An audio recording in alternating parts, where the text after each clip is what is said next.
I signed the divorce papers in silence, watching my husband gleefully plan his new life with a girl barely out of college. He smiled, certain he had taken my home, my wealth, and my pride. He even bragged about the luxury vacation he had planned for the weekend. What he did not know was that his physical survival depended on a very specific medical privilege. A privilege I entirely controlled. Days later, his doctor would quietly deliver a message that would destroy his perfect new reality. From now on, your ex-wife will not be involved in your treatment. Before I tell you exactly how I ruined his life, let me know where you are watching from in the comments below. Hit like and subscribe if you have ever had to teach an arrogant partner a lesson they will never forget. I am Maya. I am 34 years old, and right now I am standing by the floor-to-ceiling windows of my high-rise apartment in downtown Atlanta. The city lights are glowing beneath me, stretching out like a sea of gold and white across the evening sky. I hold a glass of red wine in my hand, swirling the dark liquid slowly as I look out over the city. I want you to picture this scene. Imagine walking around this quiet, beautiful room, watching me from every angle as I tell you my story. I am perfectly calm. I am powerful. And I have never felt better in my entire life. I am the Vice President of Operations for the most elite healthcare network in this city. It took me a decade of grinding work, late nights, and endless personal sacrifices to reach this position. But the story I want to share with you today is not about my career progression. It is about how I used the absolute power of that career to deliver a devastating serving of justice to the man who thought I was nothing. Let me take you back to the day it all officially ended. We were sitting in a sleek mahogany-lined law office in the wealthiest part of town. The air conditioning was humming quietly in the background. The tension in the room was suffocating. Across the wide wooden table sat Marcus, my husband of 7 years. He is 36, an African-American tech startup founder who always walked into a room believing he was the absolute smartest person there. Marcus casually tossed his expensive gold pen across the table after signing his name. It clattered loudly against the polished wood, a sharp sound that echoed in the quiet space. Beside him sat Chloe. She is 23 years old, an internet influencer whose entire life revolves around taking photos of her expensive iced coffees and chasing designer labels. She was wearing a dress that cost more than my first car, likely bought with the money Marcus had hidden from our joint accounts over the last year. As I looked at her, she offered me a sickly sweet smirk and gently rubbed her perfectly flat stomach. The gesture was deliberate. It was designed to hurt me, to remind me of the painful fertility struggles Marcus and I had faced during our marriage. But I did not give her the satisfaction of a reaction. I just stared at her with a completely blank expression. Marcus leaned back in his heavy leather chair, crossing his arms behind his head. He looked at me with absolute sickening victory in his eyes. He gloated about how the settlement had worked out entirely in his favor. He bragged about keeping our luxury condo, the exact one I had spent months decorating and turning into a home for us. He laughed and said he was leaving me with nothing but my boring hospital job. He told me I lacked vision, that I was too comfortable being a corporate drone while he was out building a technological empire. Then, from the corner of the room, Connor chimed in.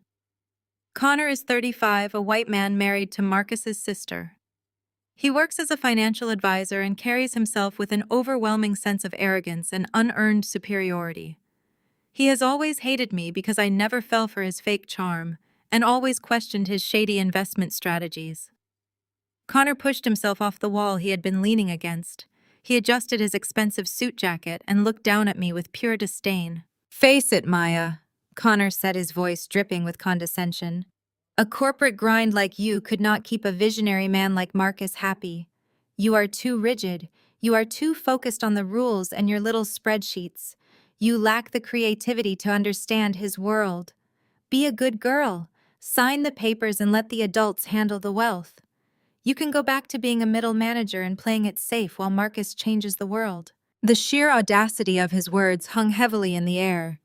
This finance bro standing in a law office telling a female executive to be a good girl and step aside. A weaker woman might have screamed. A weaker woman might have thrown her coffee at him or broken down in tears at the sheer disrespect. I did none of those things.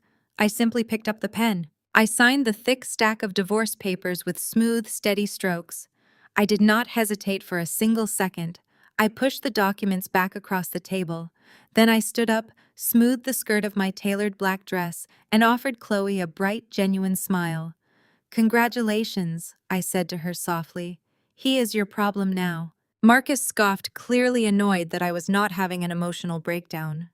He stood up and pulled Chloe close to his side, eager to prove how much better he was doing without me.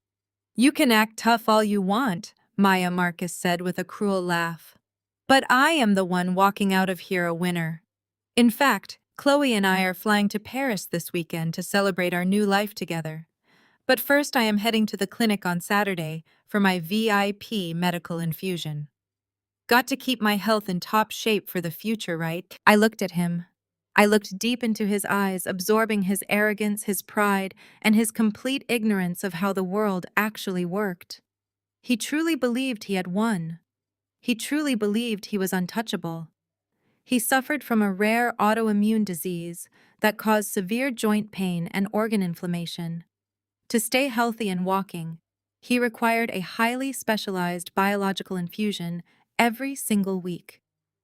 That medicine was incredibly expensive. And for the last 4 years, Marcus had not paid a single dime for it. He received it for free because I had personally sponsored him under a highly restricted invite-only medical grant reserved exclusively for the spouses of hospital board members. By forcing this divorce and demanding I sign those papers today, Marcus had not just ended our marriage. He had confidently and arrogantly signed away his only medical lifeline. I looked at his smug face, thought about the clinic, and allowed a slow, chilling smirk to spread across my lips. "Have a wonderful trip to Paris, Marcus." The heavy double-glass doors of the law office clicked shut behind me, sealing away 7 years of my life. I simply did not look back.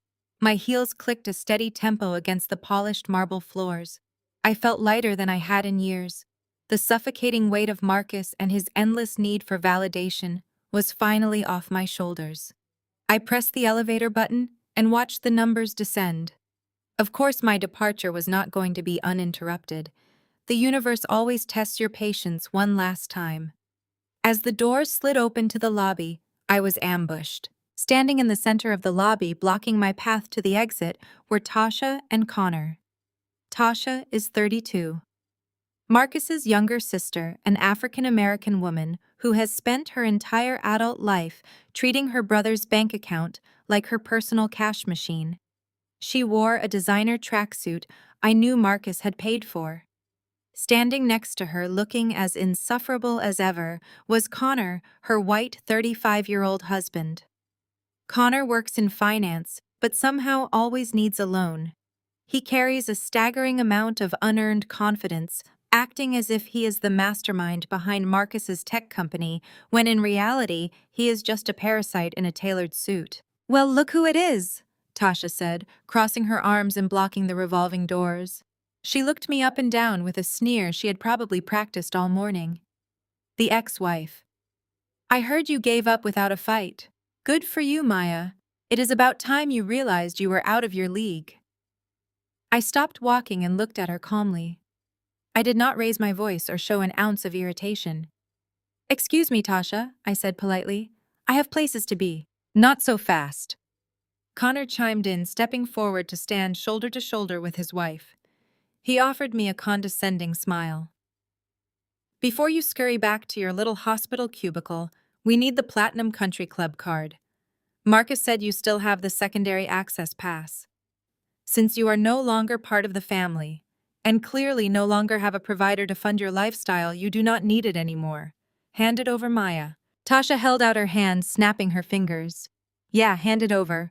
Chloe wants to book a spa day for us this weekend, and we do not want your name muddying up the reservation." I looked at Tasha's outstretched hand, then up to Connor's arrogant face. For 7 years I had watched these two bleed Marcus dry. They threw lavish parties and dined at five-star restaurants, all while whispering behind my back that I was too corporate because I actually worked for a living. They thought Marcus was their golden goose, and I was just the boring woman in their way. I reached into my handbag, pulled out my wallet, and smoothly extracted the heavy metal country club card.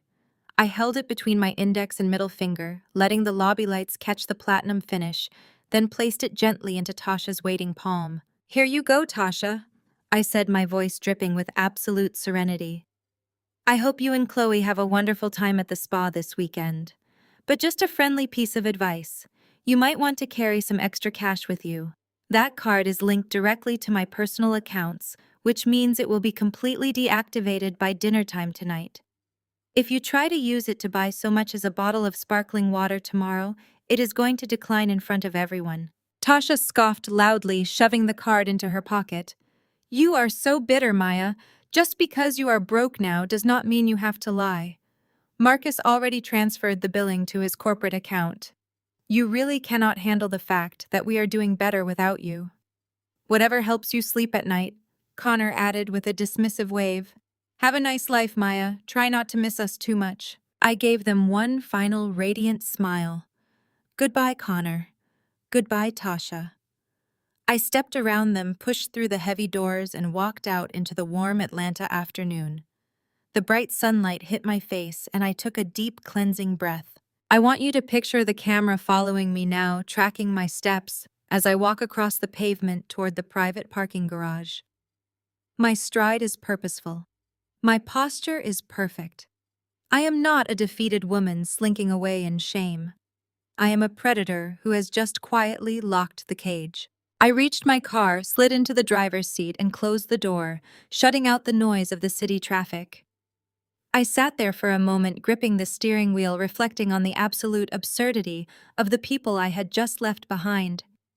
Marcus, Chloe, Connor, and Tasha. 4 people so blinded by their greed and arrogance that they never bothered to understand how the real world functions. They thought wealth was just about flashing credit cards and posting pictures on social media. They did not understand that real power is institutional. Real power is having your signature on the documents that dictate who gets care and who gets denied. I pulled my smartphone from my purse and navigated to my specialized contacts.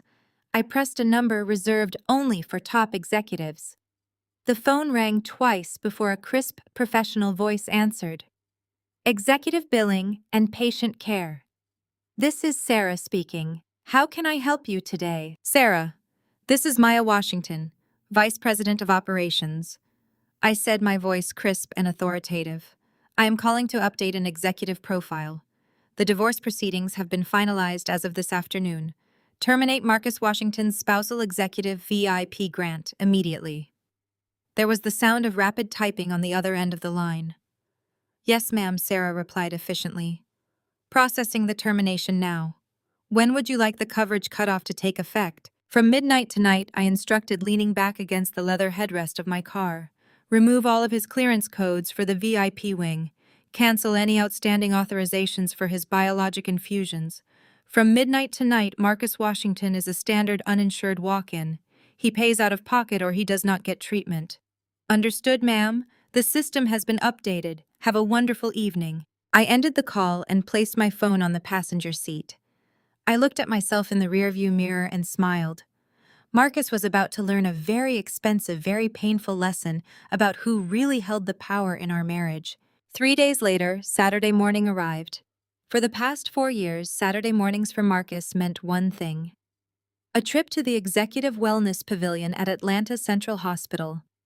This was not your standard waiting room with plastic chairs. The VIP wing was designed to feel like a 5-star hotel. It featured plush velvet seating, complimentary espresso bars, and private infusion suites overlooking the city skyline. It was an exclusive haven reserved for hospital board members, major donors, and elite executives. And thanks to my position, Marcus had enjoyed unrestricted access. He and Chloe strolled through the pristine glass doors just before 10 o'clock. I was not there to see it, but the security footage painted a picture so vivid I could watch it play out in my mind perfectly. Marcus was wearing a designer tracksuit, leaning slightly on his customized cane, looking every bit the wealthy tech founder he wanted to be. Chloe clung to his arm, holding her phone up to record a video for her followers. She loved showing off the perks of dating an older, successful man. She was probably already imagining the complimentary champagne. Marcus confidently walked past the main reception desk, not even bothering to greet the staff. He headed straight for the frosted glass doors that led to the private executive suites. He pulled his premium access card from his wallet and tapped it against the scanner. He expected the familiar soft chime and the heavy doors to slide open, welcoming him. Instead, the scanner flashed a harsh red light. A sharp mechanical buzz echoed in the quiet lobby. Access denied. Marcus frowned. He tapped the card again. Red light. He sighed loudly, annoyed by the inconvenience. He tapped it a third time harder. It buzzed again, drawing the attention of several wealthy patients. Chloe stopped recording her video and lowered her phone. "What is wrong with it, babe?" she asked, her voice tinged with irritation. "I thought we had the corner suite booked today." Marcus adjusted his jacket, trying to maintain his cool exterior. "It is just a system glitch," he muttered, shooting a glare at the reception desk. "These corporate healthcare systems are always lagging. Hold on." He marched over to the front desk, slapping his card down on the marble counter.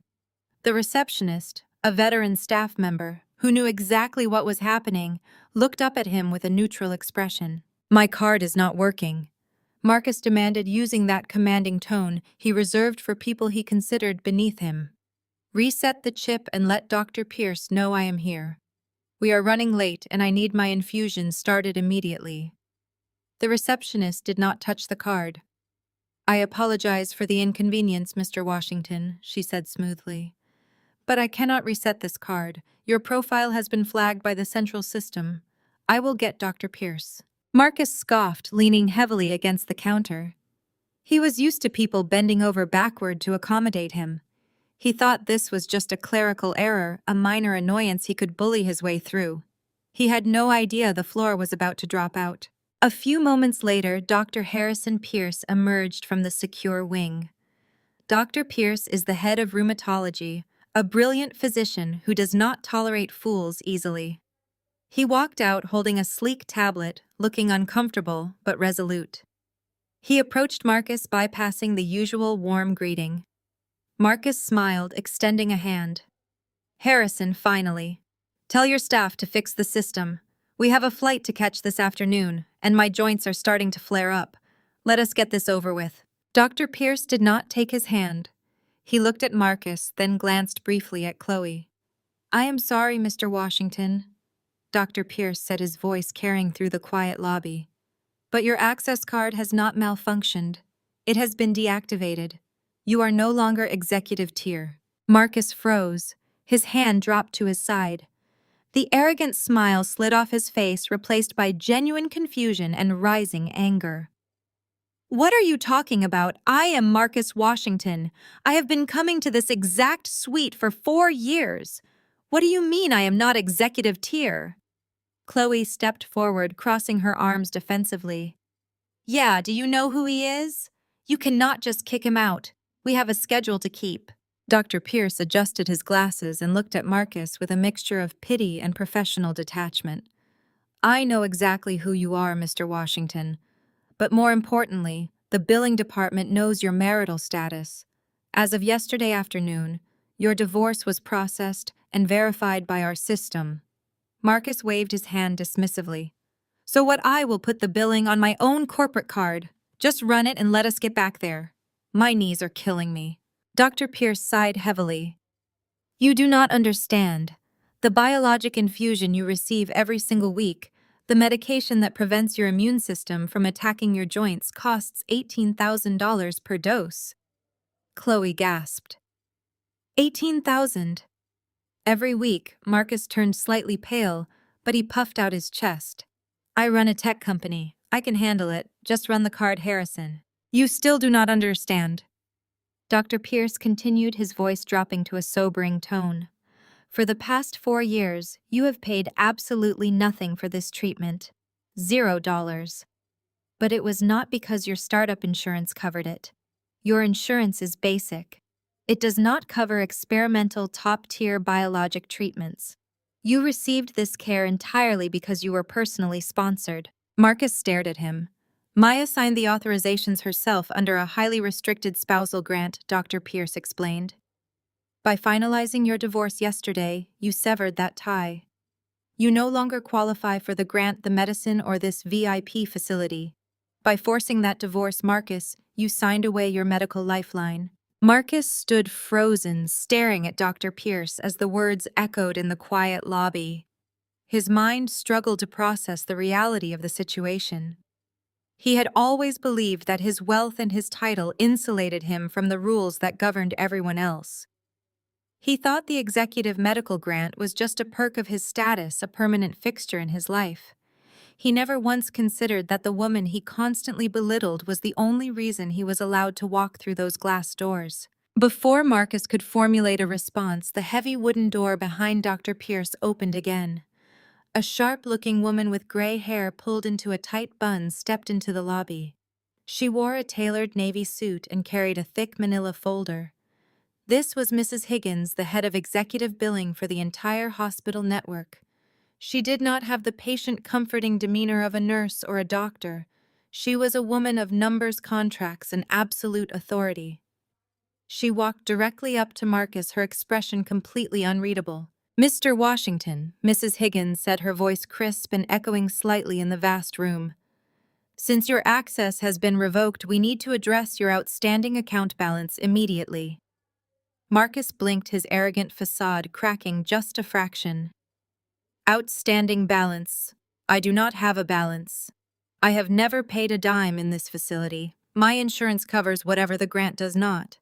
Mrs. Higgins opened her manila folder and extracted a single sheet of paper. She held it out to him. "Actually, your corporate insurance does not cover specialized biologic treatments, and because you filed for an expedited divorce, you legally established a formal separation date 30 days ago. I believe your legal team pushed for that specific date to lock your ex-wife out of your technology startup assets. Is that correct?" Marcus swallowed hard. "Yeah, my financial manager handled that to protect my company." Well, Mrs. Higgins continued, her tone perfectly. "Even your financial manager made a catastrophic error. By legally establishing that date of separation, you automatically and retroactively terminated your eligibility for the spousal executive grant. The hospital conducted a routine audit of your file yesterday afternoon when the final divorce signature was recorded in the county system. You have received 4 infusions over the past 30 days while technically being ineligible for the coverage." Marcus grabbed the paper from her hand. His eyes darted down to the bottom line, and the remaining color completely drained from his face. Chloe leaned over his arm, peering at the document. She physically recoiled, letting out a sharp gasp that she tried to cover with her perfectly manicured hand. $72,000, Marcus whispered, his voice sounding hollow and weak. "You are billing me $72,000 for the last month." "That is correct," Mrs. Higgins replied. "And if you wish to receive your scheduled infusion today, we require payment for the outstanding balance plus an additional $18,000 for today's dose. That brings your total to $90,000 payable immediately." Marcus looked around the lobby. Several elite patients were now openly staring at him. He could not afford to look weak in front of Atlanta's high society. He straightened his spine, forced a tight smile, and reached into his designer jacket. He pulled out a heavy matte black corporate credit card. He held it out to Mrs. Higgins with a dramatic flick of his wrist. "Fine," Marcus scoffed, attempting to project an air of careless wealth. "Put the $90,000 on the black card. Just run it quickly so I can get my treatment. I am not going to let a minor administrative error ruin my weekend." Mrs. Higgins took the heavy metal card without a single change in her expression. She walked over to the mobile payment terminal resting on the marble reception desk. She inserted the chip. The machine processed for a few seconds. The silence in the lobby was deafening. Everyone was watching. Chloe held her breath, her eyes darting between Marcus and the terminal. A sharp electronic beep pierced the quiet room. "Declined," Mrs. Higgins stated clearly. Marcus flinched as if he had been physically struck. "Run it again," he demanded, his voice rising in panic. There must be a security hold.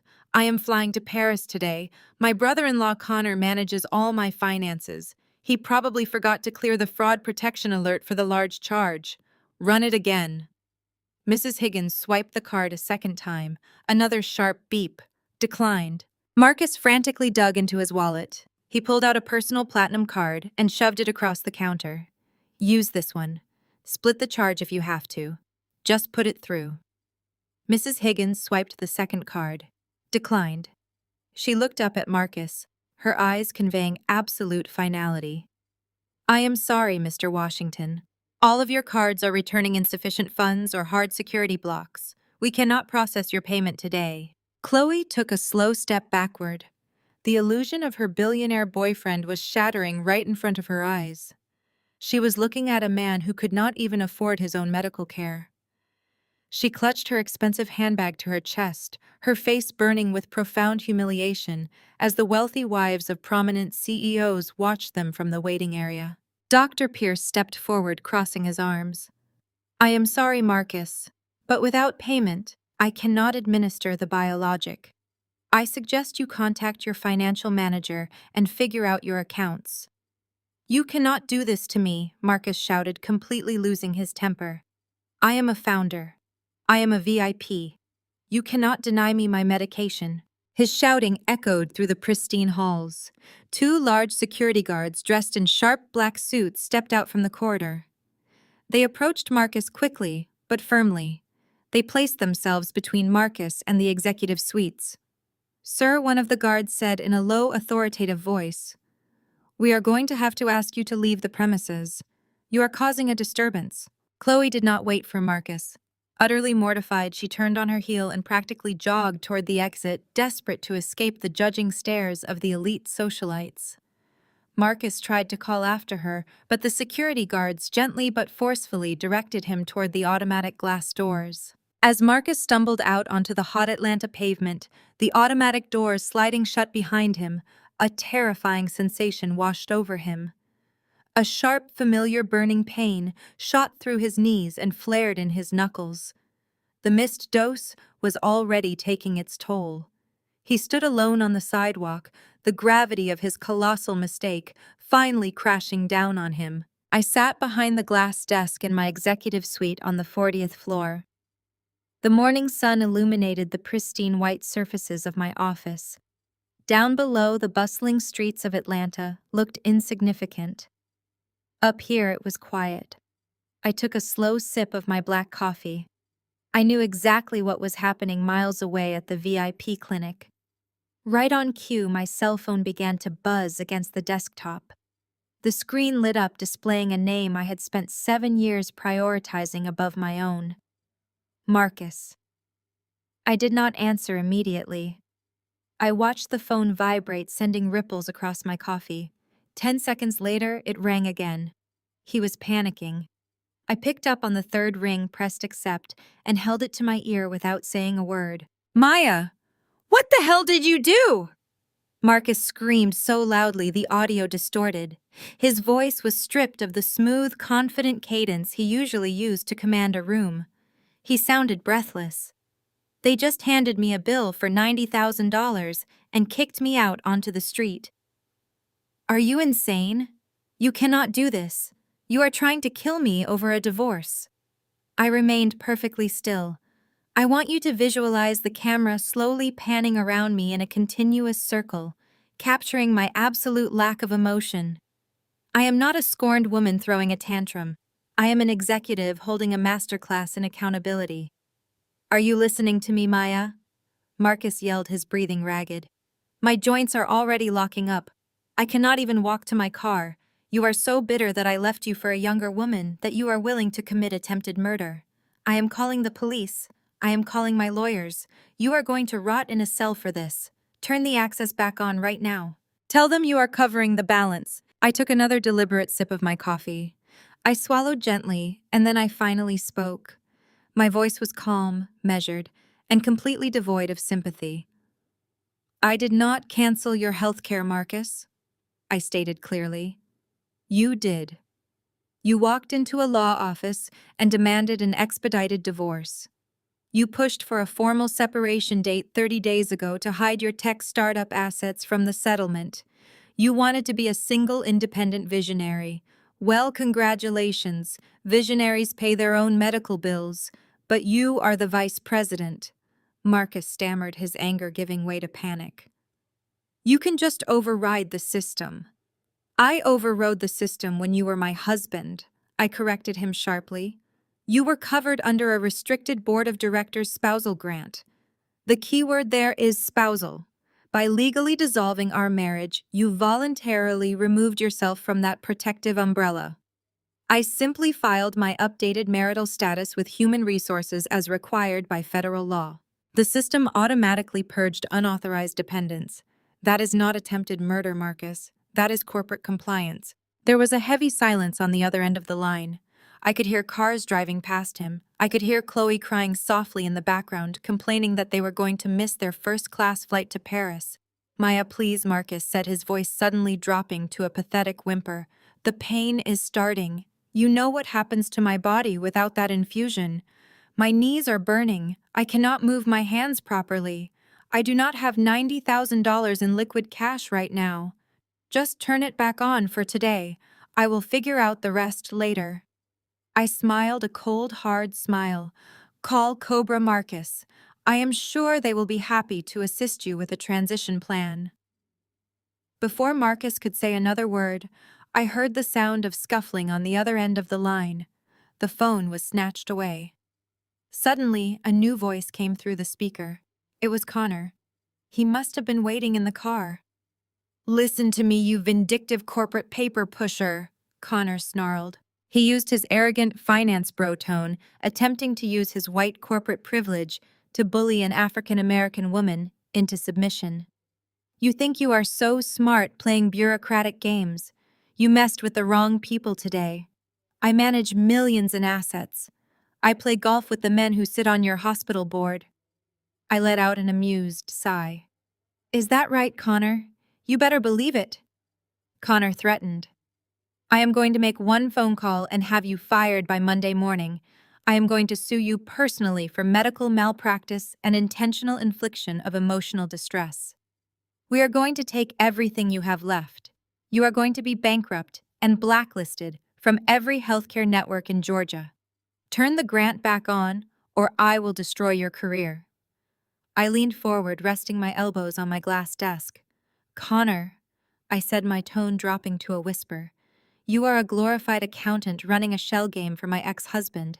You do not intimidate me. If you want to sue the hospital for adhering to federal insurance regulations, please do. Our legal department loves a good laugh on a Saturday morning. Maya, you listen to me right now, Connor shouted. But I was already done listening. I pressed the red button disconnecting the call. I tossed the device onto my desk and turned my chair toward the windows. The city of Atlanta stretched out before me. Marcus and Connor thought they could bully their way out of the consequences of their own actions. They had absolutely no idea that this phone call was just the opening move. The real war had not even started yet. I finished my coffee and prepared for the storm they were about to bring directly to my front door. It took exactly 45 minutes for the storm to arrive. I knew they would not be able to resist. Arrogance always demands an audience, and Connor had an ego that simply could not handle being hung up on by a woman he considered his subordinate. I remained at my desk reviewing a quarterly budget report, letting the quiet of the executive suite ground me. The 40th floor is highly secure. You need a keycard to even access the elevator bank, and my administrative assistant guards the outer reception area with military precision. But Connor was a master at weaponizing his appearance. A tall, wealthy-looking white man in a bespoke suit walking with absolute furious authority can bypass a surprising amount of security just by acting like he owns the building. The heavy oak doors to my office did not just open. They burst inward, hitting the wall stoppers with a loud, violent crack. My assistant, a sweet but easily flustered woman named Brenda, stood in the doorway looking terrified, apologizing frantically. I raised a single hand, signaling to Brenda that she was dismissed. She quickly retreated, pulling the doors partially shut behind her. Connor marched into the center of my office, his face flushed an angry red. Tasha was right on his heels, wearing the exact same designer tracksuit she had on at the law office days ago. Connor slammed both of his hands down flat on the surface of my glass desk, leaning over it to invade my personal space. He was trying to physically intimidate me using his height and his volume to force me into submission. It was a tactic he likely used in boardrooms to bully younger analysts, but it was entirely wasted on me. "You think you are so clever," Maya Connor snarled, his voice echoing off the high ceilings. "You think you can play God with my brother-in-law life because you are bitter about a divorce. You are nothing but a middle manager who got too big for her boots. I am going to have your badge by the end of the day." I did not flinch. I did not lean back in my chair. I kept my hands folded neatly in my lap and looked up at him with an expression of mild clinical curiosity. Connor pointed a finger directly at my face. "I am going to call Richard the chairman of your board. I play golf with him every single month. When I tell him that one of his diversity hires is using hospital resources to settle a petty domestic dispute and denying life-saving care to a sick man, you are going to be escorted out of this building in a cardboard box. I will make sure you never work in corporate healthcare again. You are going to reinstate that medical grant right now, or I will destroy you." While Connor was delivering his red-faced monologue, Tasha stepped out from behind him. She was holding her smartphone up high, the camera lens pointed directly at my face. The red light on her screen was flashing. She had already gone live to her thousands of social media followers. Tasha was a master of weaponizing victimhood, and she immediately launched into a theatrical, highly rehearsed performance. "Look at her, everyone," Tasha said to her phone, her voice trembling with fake tears. "Look at this bitter, evil woman. This is Maya Washington. She is sitting up here in her fancy hospital office while my brother Marcus is downstairs in agonizing pain. My brother is a sick black man suffering from a rare disease, and she just cut off his life-saving medication. She is trying to kill him. And why? Because he left her for a younger, prettier woman who actually appreciates him." Tasha stepped closer, angling the camera to make sure my face was perfectly framed in the shot. She wiped a non-existent tear from her eye, playing her followers perfectly. She wants to see a successful black man die just because her feelings are hurt over a divorce. She is abusing her power at this hospital to deny him care. "Share this video, everyone. We need to expose this vindictive woman and get my brother his medicine today." Any normal person would have panicked. Having a camera shoved in your face while being accused of attempted murder to an audience of thousands is designed to induce absolute terror. Most corporate executives would have thrown their hands over their faces, shouted for them to stop recording, or desperately tried to explain themselves. But doing any of those things would have given Tasha exactly what she wanted: a reaction, an admission that she had control over the narrative. I did none of those things. I stayed perfectly still. I looked directly into the lens of Tasha's camera. I did not scowl. I did not look angry. I offered the camera a serene, knowing smile, the kind of smile that belongs to someone who is holding a royal flush. Tasha faltered, slightly confused by my lack of panic. She lowered the phone just a fraction, breaking character for a split second to glare at me. "Why are you smiling, you psychopath?" Tasha hissed. Connor slammed his hand on my desk again. "Wipe that smug look off your face, Maya. You are not untouchable. You are going to fix this billing issue right now, or I swear to God I am calling the local news stations. I will drag your name through the mud until this hospital is forced to fire you to save their own public relations." I uncrossed my legs and sat up straight. I slowly reached my right hand under the edge of my glass desk. My fingers brushed against a small hidden panel mounted directly beneath the surface. It was a silent panic button. I pressed it firmly. The security team was already on their way. Now the real game begins for Connor and his foolish, screaming wife. The heavy oak doors swung open again just 30 seconds later. This time, it was not my terrified assistant. It was the chief of security, flanked by 3 highly trained officers. They moved with silent efficiency, stepping into the room and immediately assessing the threat level. Tasha was still pacing back and forth, holding her phone high, screaming into the camera about how I was a monster trying to harm a sick black man. Connor was still leaning over my desk, his face red with unearned outrage. When Connor saw the security officers, his arrogant posture puffed up even further. He actually believed they were there to help him. "It is about time," Connor barked, pointing a finger at me. "Grab this woman and escort her out of the building. She is actively denying life-saving medical care to a patient. I am calling the board of directors right now, and I want her removed from the premises immediately." The chief of security did not even blink at him. He bypassed Connor entirely, stepping forward and looking directly at me with professional respect. "Ma'am, do you need these individuals removed from your office?"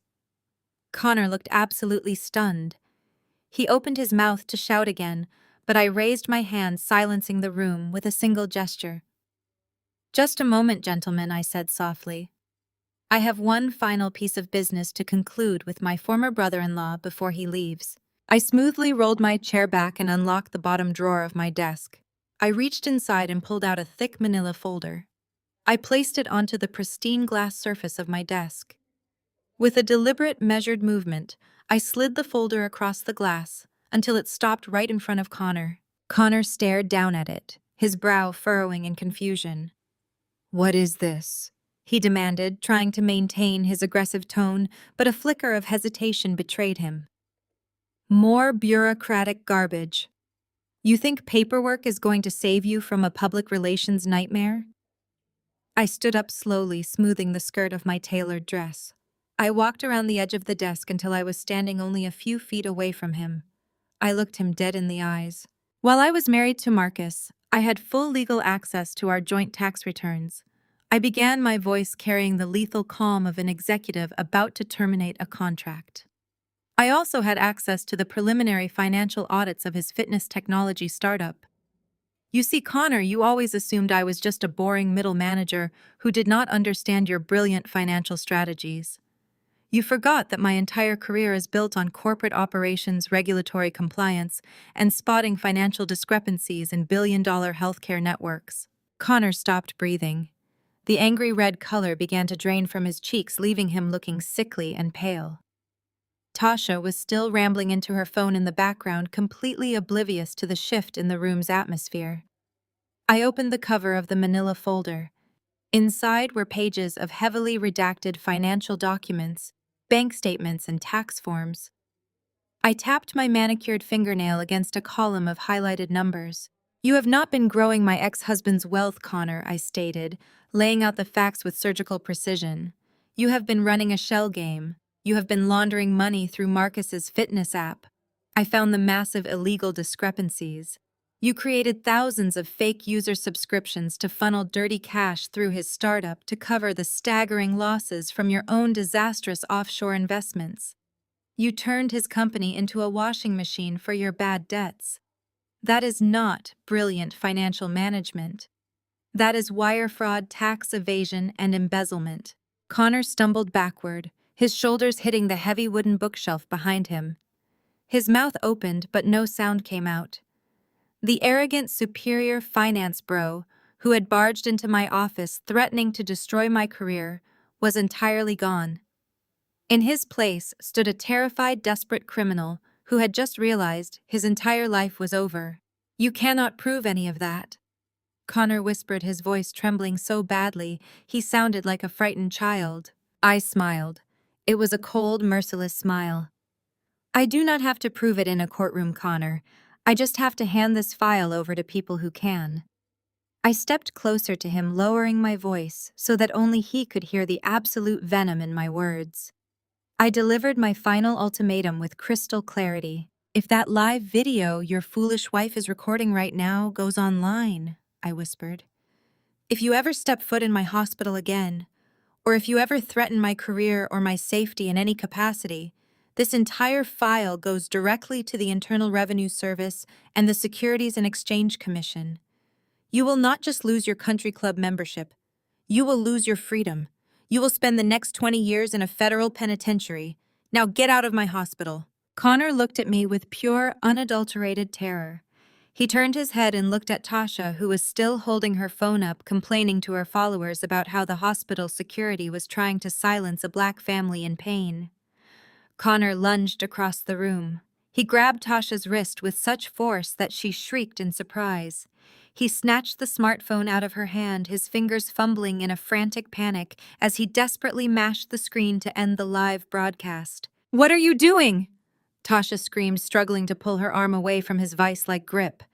"Give me my phone back. I am exposing this witch." "Shut up, Tasha. Shut your mouth right now," Connor roared at his wife, his voice cracking with hysteria. "We are leaving. We are leaving right now. Do not say another word." He did not wait for her to agree. Connor physically dragged his screaming, protesting wife toward the oak doors. Tasha kicked and yelled, demanding to know why he was backing down, calling him a coward for letting me win. The security officers immediately flanked them, grabbing Connor by the shoulders to escort them forcefully down the hallway toward the service elevators. I stood alone in the center of my quiet, pristine office. I reached down, picked up the manila folder, and locked it safely back inside my desk drawer. I smoothed my dress, walked back to my executive chair, and took another sip of my coffee. The coffee was still warm, the silence was beautiful, and the best part was knowing that I had just lit a fuse that was going to burn their entire fake empire to the ground. By Tuesday morning, the blast radius had reached the internet. Chloe, desperate to save her lifestyle and furious that her billionaire fiancé was broke, took matters into her own hands. If she could not swipe a black card to solve their problems, she would weaponize her followers. I was sitting in my office when my assistant knocked and handed me an iPad. The screen was paused on a video that had amassed 500,000 views. It was Chloe. She was sitting in the front seat of Marcus's luxury car, wearing an oversized sweater to look fragile and relatable. She was not wearing her usual heavy makeup. Instead, she had crafted the perfect tear-stained, bare-faced look. She stared directly into the camera, letting out a dramatic, trembling sigh before she began to speak. She launched into a highly rehearsed performance. She told her followers that the man she loved, a brilliant tech founder, was dying. She claimed he was the victim of a corrupt healthcare system and a vindictive ex-wife who abused her corporate power to cut off his life-saving medicine. She cried real tears as she begged her audience for help. She posted a link to a GoFundMe campaign setting the goal at a staggering $200,000 to cover Marcus's medical debts and future treatments. She called it a fight for justice. I called it wire fraud. The video spread like wildfire across multiple social media platforms. Her loyal followers were absolutely outraged. They flooded the comment section immediately with demands for my resignation. They tagged the hospital's social media accounts, threatening boycotts and protests. They called me every vicious name imaginable, painting me as a jealous, angry woman who could not handle being replaced by someone younger. The digital mob was thirsty for blood, and Chloe was directing them straight toward my front door. By noon, the pressure had reached the executive boardroom. I received a formal summons to meet with the hospital's chief executive officer and the head of the legal department. They were nervous. Corporate healthcare thrives on discretion and positive public relations, and having one of their vice presidents trending online as a medical villain was a public relations nightmare. I walked into the boardroom carrying a single leather portfolio. The CEO, a stern man who usually deferred to my operational judgment, looked deeply troubled. He asked me directly if I had weaponized my position to terminate a patient's care. He warned me that if I had broken protocol, the hospital would have no choice but to sever my employment to protect their reputation. I did not apologize. I did not get defensive. I simply opened my portfolio and slid 3 sheets of paper across the polished mahogany table. The first was a copy of the hospital's strict bylaws regarding the board of directors' spousal executive grant. The second was a certified copy of the final divorce decree clearly showing the exact date and time the marriage was legally dissolved. The third was a copy of the federal regulations governing health insurance portability and accountability. I looked the CEO dead in the eye and spoke with absolute clarity. I followed hospital protocol to the letter. Marcus Washington demanded an expedited divorce to protect his startup assets. By doing so, he legally removed himself from the definition of a spouse. If I had continued to authorize a grant of $18,000 a week for a man I was no longer legally related to, that would have constituted massive corporate fraud and embezzlement of hospital resources. I did not deny him care. I protected this hospital from a major compliance violation. The head of the legal department read the documents. He nodded slowly, confirming to the CEO that my actions were bulletproof. I had not broken a single rule. I followed federal law. The board members immediately backed down their panic, dissolving into respect. They drafted a generic, legally sound public statement, citing federal privacy laws and standard insurance protocols, effectively shielding the hospital and shutting down the online outrage. I walked out of that boardroom with my job entirely secure. While I was protecting my empire, Marcus's physical reality was rapidly deteriorating. The GoFundMe campaign had raised some money, but it was nowhere near enough to cover the massive debt Connor had accrued, let alone the weekly $18,000 biologic infusions. Without access to his premium medication, the aggressive autoimmune disease began to ravage his body. He was in agonizing pain, his joints stiffening and swelling with every passing day. Desperate for relief, Marcus was forced to abandon his elite specialists and seek treatment at a standard clinic. Since he could not afford the targeted biologic therapies, his new doctors prescribed him the only cheap generic alternative available: high-dose corticosteroids. Steroids are a blunt instrument. They reduce inflammation, but they come with a massive and devastating physical cost. Within just 2 short weeks, the side effects hit Marcus like a runaway freight train. The high doses caused extreme water retention, leading to a condition known as moon face. His sharply contoured jawline, the exact one he constantly showed off in his tech magazine, profiles completely disappeared under layers of puffy, swollen tissue. His weight ballooned rapidly, softening his athletic physique into something entirely unrecognizable. Worse still, the intense stress and the heavy medication caused his hair to start thinning dramatically. The sleek, polished tech bro aesthetic he had spent years cultivating was completely destroyed. He looked older, extremely tired, and sickly. The man who strutted into the law office looking like a billionaire conqueror was now a swollen, balding shadow of himself. Chloe, who built her online brand around dating a wealthy visionary, was forced to be seen with a man who looked like a broken mess. The visual contrast between her curated life and his grim reality was stark. The consequences of his arrogance were no longer just financial. They were written all over his face. There is a fundamental difference between revenge and justice. Revenge is loud. It is an emotional reaction born from pain, usually involving screaming matches, broken plates, and messy public scenes. Revenge makes you look out of control. It gives your enemies a reason to call you crazy and dismiss your valid anger. Justice, on the other hand, is completely silent. Justice does not require you to raise your voice or post crying videos on social media platforms. Justice requires patience, absolute focus, strategy, and above all else, an immaculate paper trail. I am taking my time because true justice cannot be rushed. It must be executed flawlessly to ensure the guilty have absolutely no way to escape the consequences of their actions. I want you to picture the camera panning slowly around my office again. It is late evening now. The hospital corridors are quiet, and the city lights are starting to flicker on outside my floor-to-ceiling windows. I am sitting at my glass desk, but I am not looking at hospital budgets. I am surrounded by stacks of financial documents, offshore bank statements, and corporate tax returns. I am not shedding a single tear over my failed marriage. I am doing the math. When you are fighting a man who believes his own fabricated press releases and a financial advisor who thinks his racial privilege and corporate buzzwords make him legally invincible, you do not just hire a regular lawyer. You hire a financial assassin. His name is Elias. He is a forensic accountant who specializes in dismantling complex corporate fraud and tracking hidden assets. He is the kind of man who can look at a seemingly perfect spreadsheet and pinpoint the exact moment a company decided to cross the legal line into felony territory.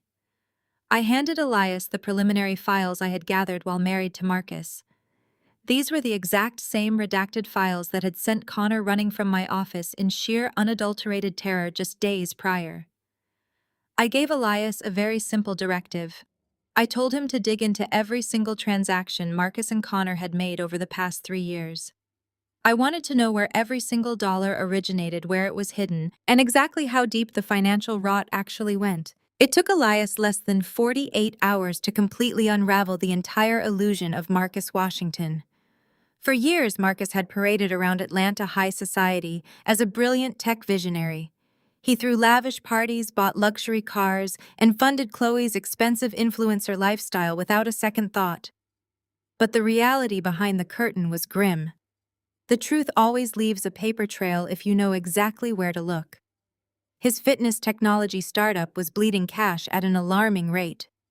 To keep up appearances and sustain his lavish spending, Marcus had handed total control of his personal and corporate finances over to Connor.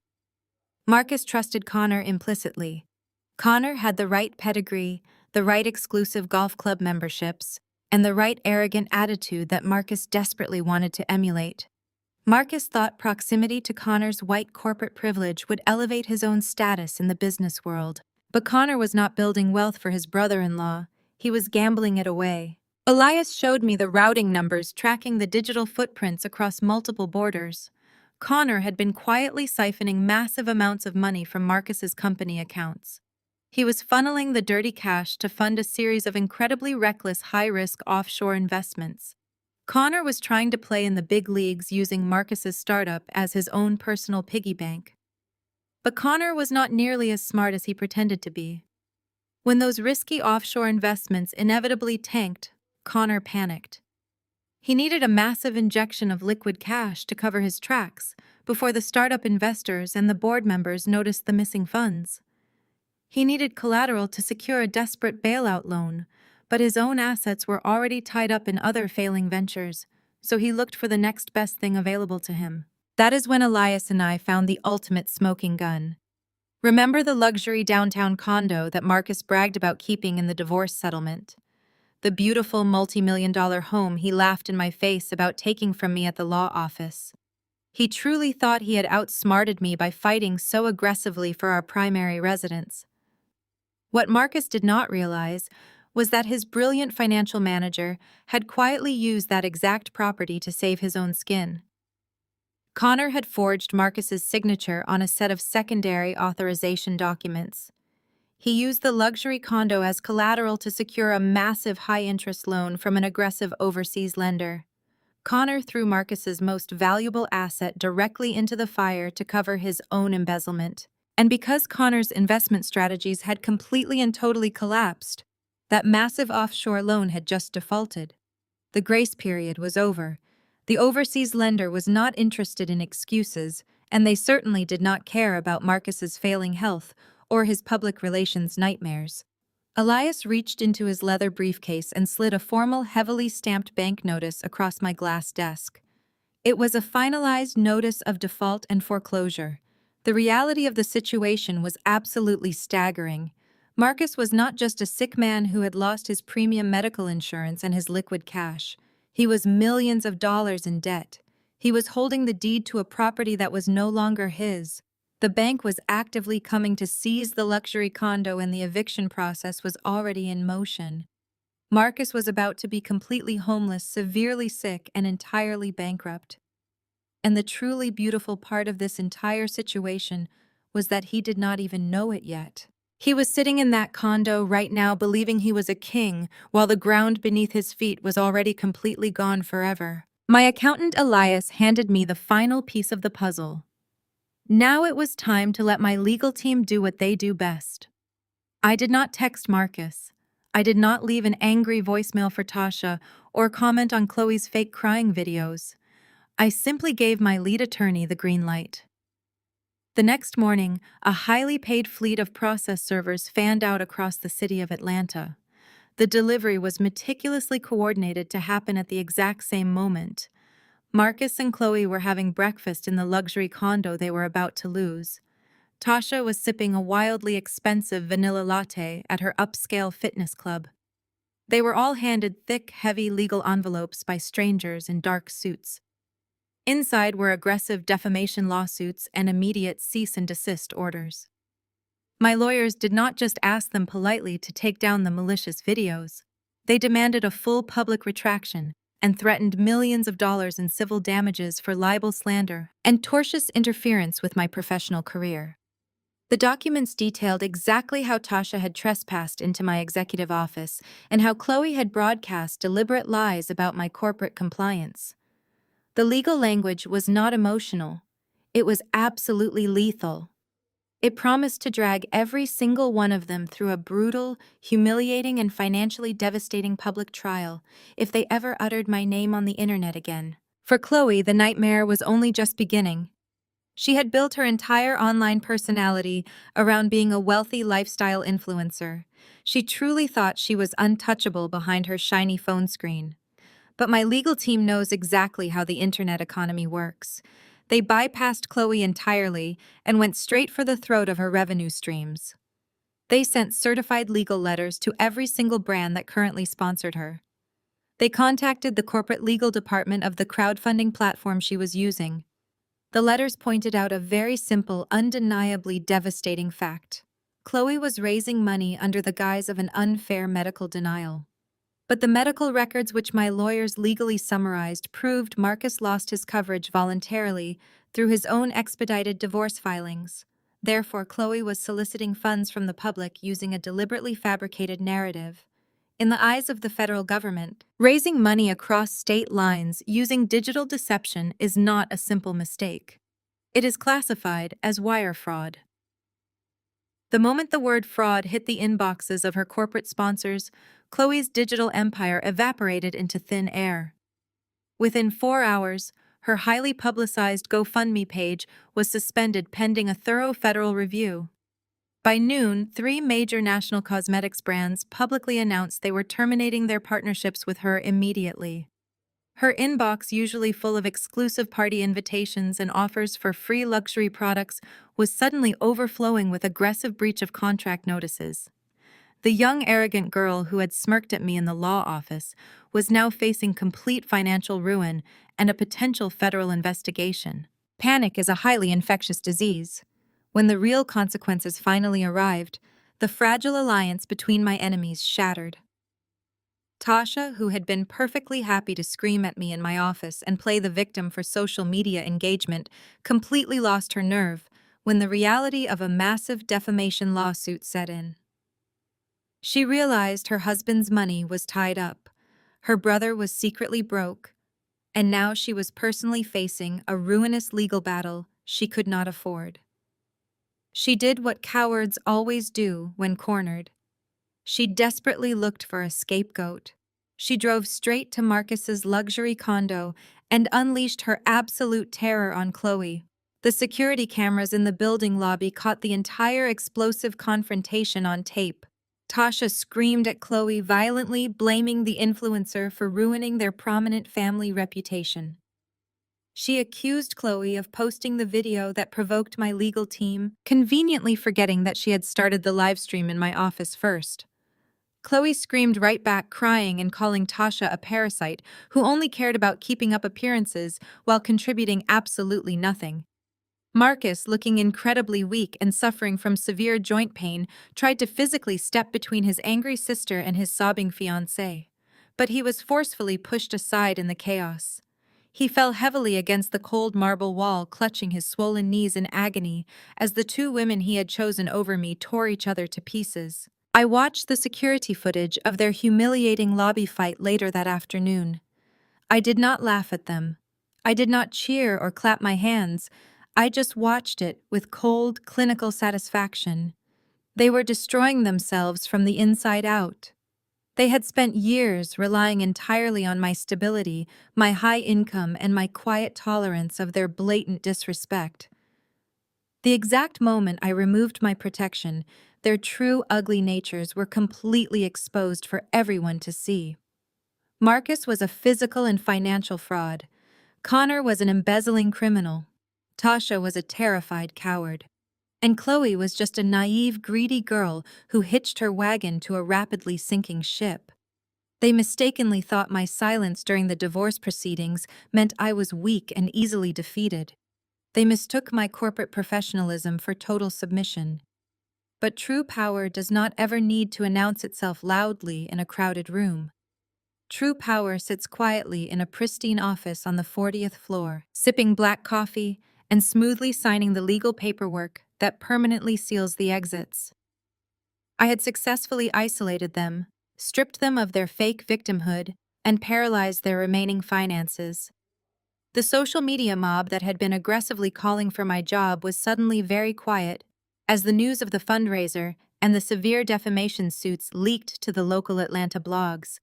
I had won the public relations war without ever making a single public statement or recording a single video. But the final spectacular act of this tragedy was still rapidly approaching. I was not sitting in the waiting room with him that Tuesday morning, but the hospital network is my domain. I know exactly how the system operates when you are stripped of your corporate armor. For 4 years, Marcus had only ever experienced the velvet-roped version of American healthcare. He was accustomed to valet parking, private elevators, and smiling concierges handing him bottled water the second he walked through the door.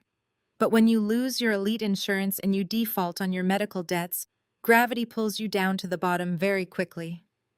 Marcus was forced to visit a crowded, underfunded public outpatient clinic on the outskirts of Atlanta. The reality of the public healthcare system hit him like a physical blow. There was no velvet rope. There was only a sea of hard, uncomfortable plastic chairs bolted to faded linoleum floors. The waiting room was packed with exhausted people, crying children, and the harsh glare of flickering fluorescent lights. Marcus had to take a cheap rideshare to get there because his luxury car had been impounded the day prior.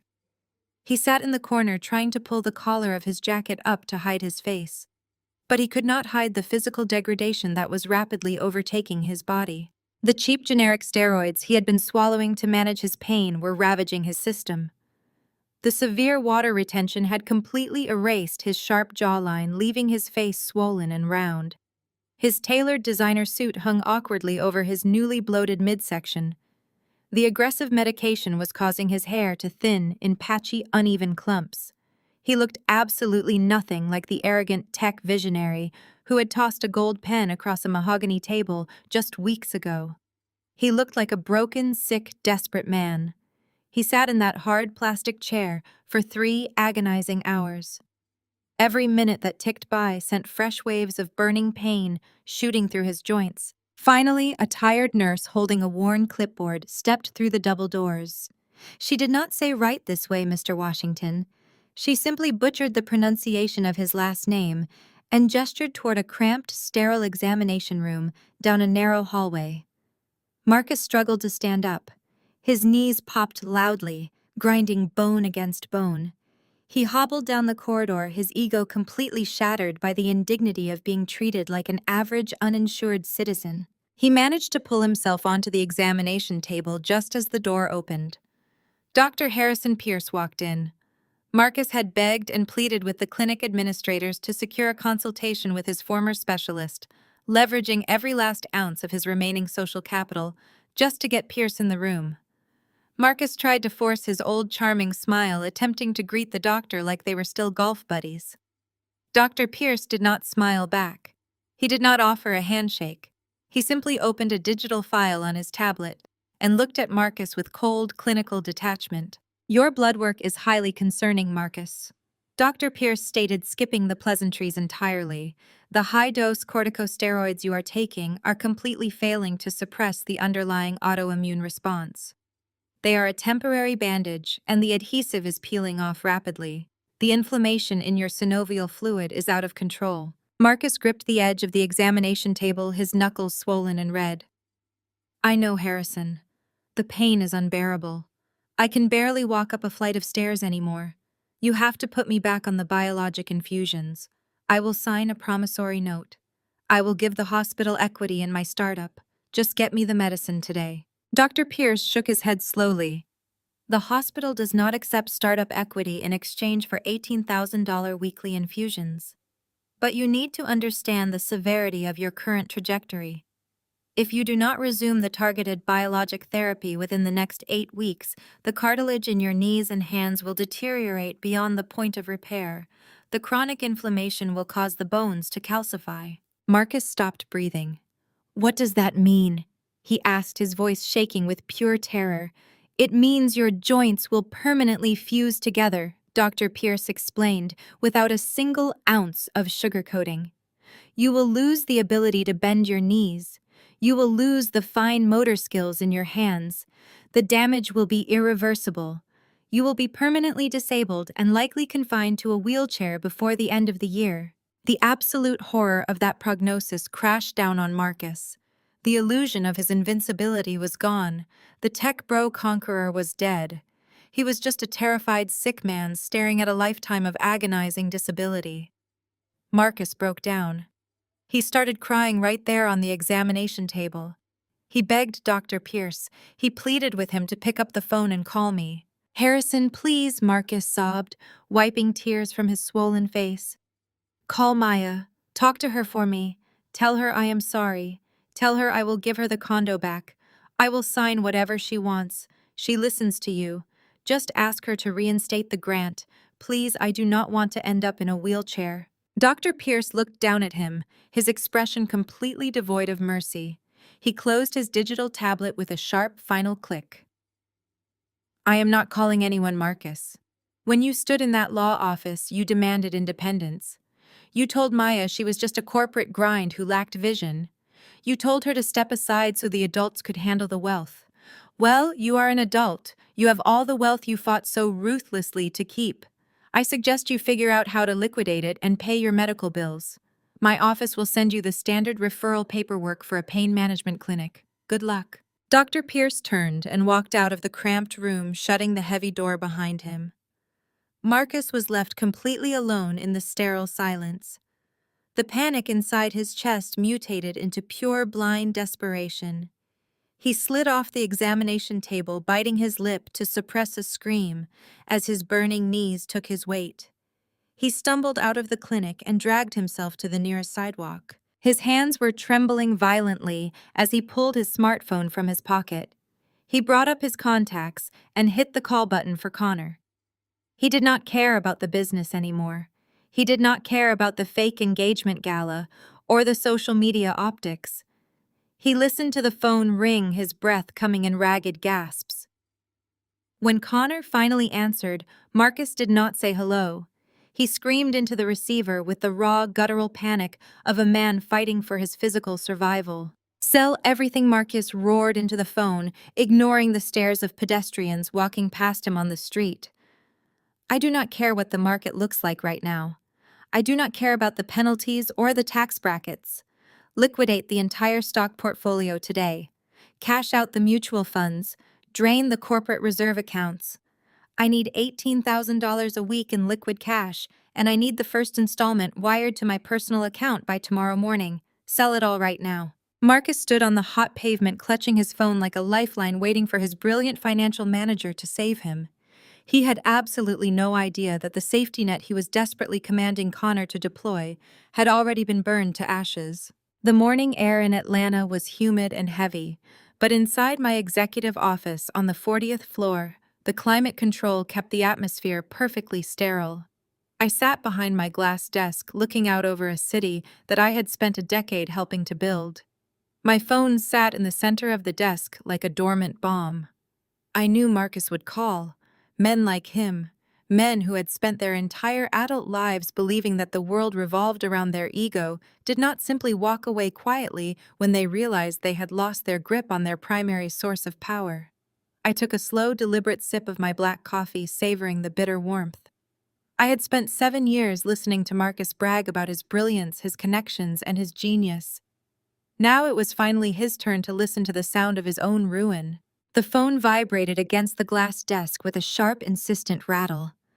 I watched the name Marcus blink on the screen for a full 10 seconds before I picked it up. I did not say hello. I simply held the phone to my ear and waited. "Maya, what the hell did you do?" Marcus screamed so loudly the audio distorted. His voice was raw, stripped of the polished, confident cadence he used to command a room. He sounded absolutely breathless. They just handed me a bill for $90,000 and kicked me out onto the street like some common criminal. Are you insane? You cannot do this to me. You are trying to kill me over a divorce. I leaned back in my leather chair, letting the silence stretch out, forcing him to continue spiraling in his own anxiety. I want you to visualize the camera slowly panning around me in a continuous circle. I am not a scorned woman throwing a tantrum. I am an executive holding a masterclass in accountability. Are you listening to me, Maya? Marcus yelled, his breathing ragged. My joints are already locking up. I cannot even walk to my car. You are so bitter that I left you for a younger woman that you are willing to commit attempted murder. I am calling the police. I am calling my lawyers. You are going to rot in a cell for this.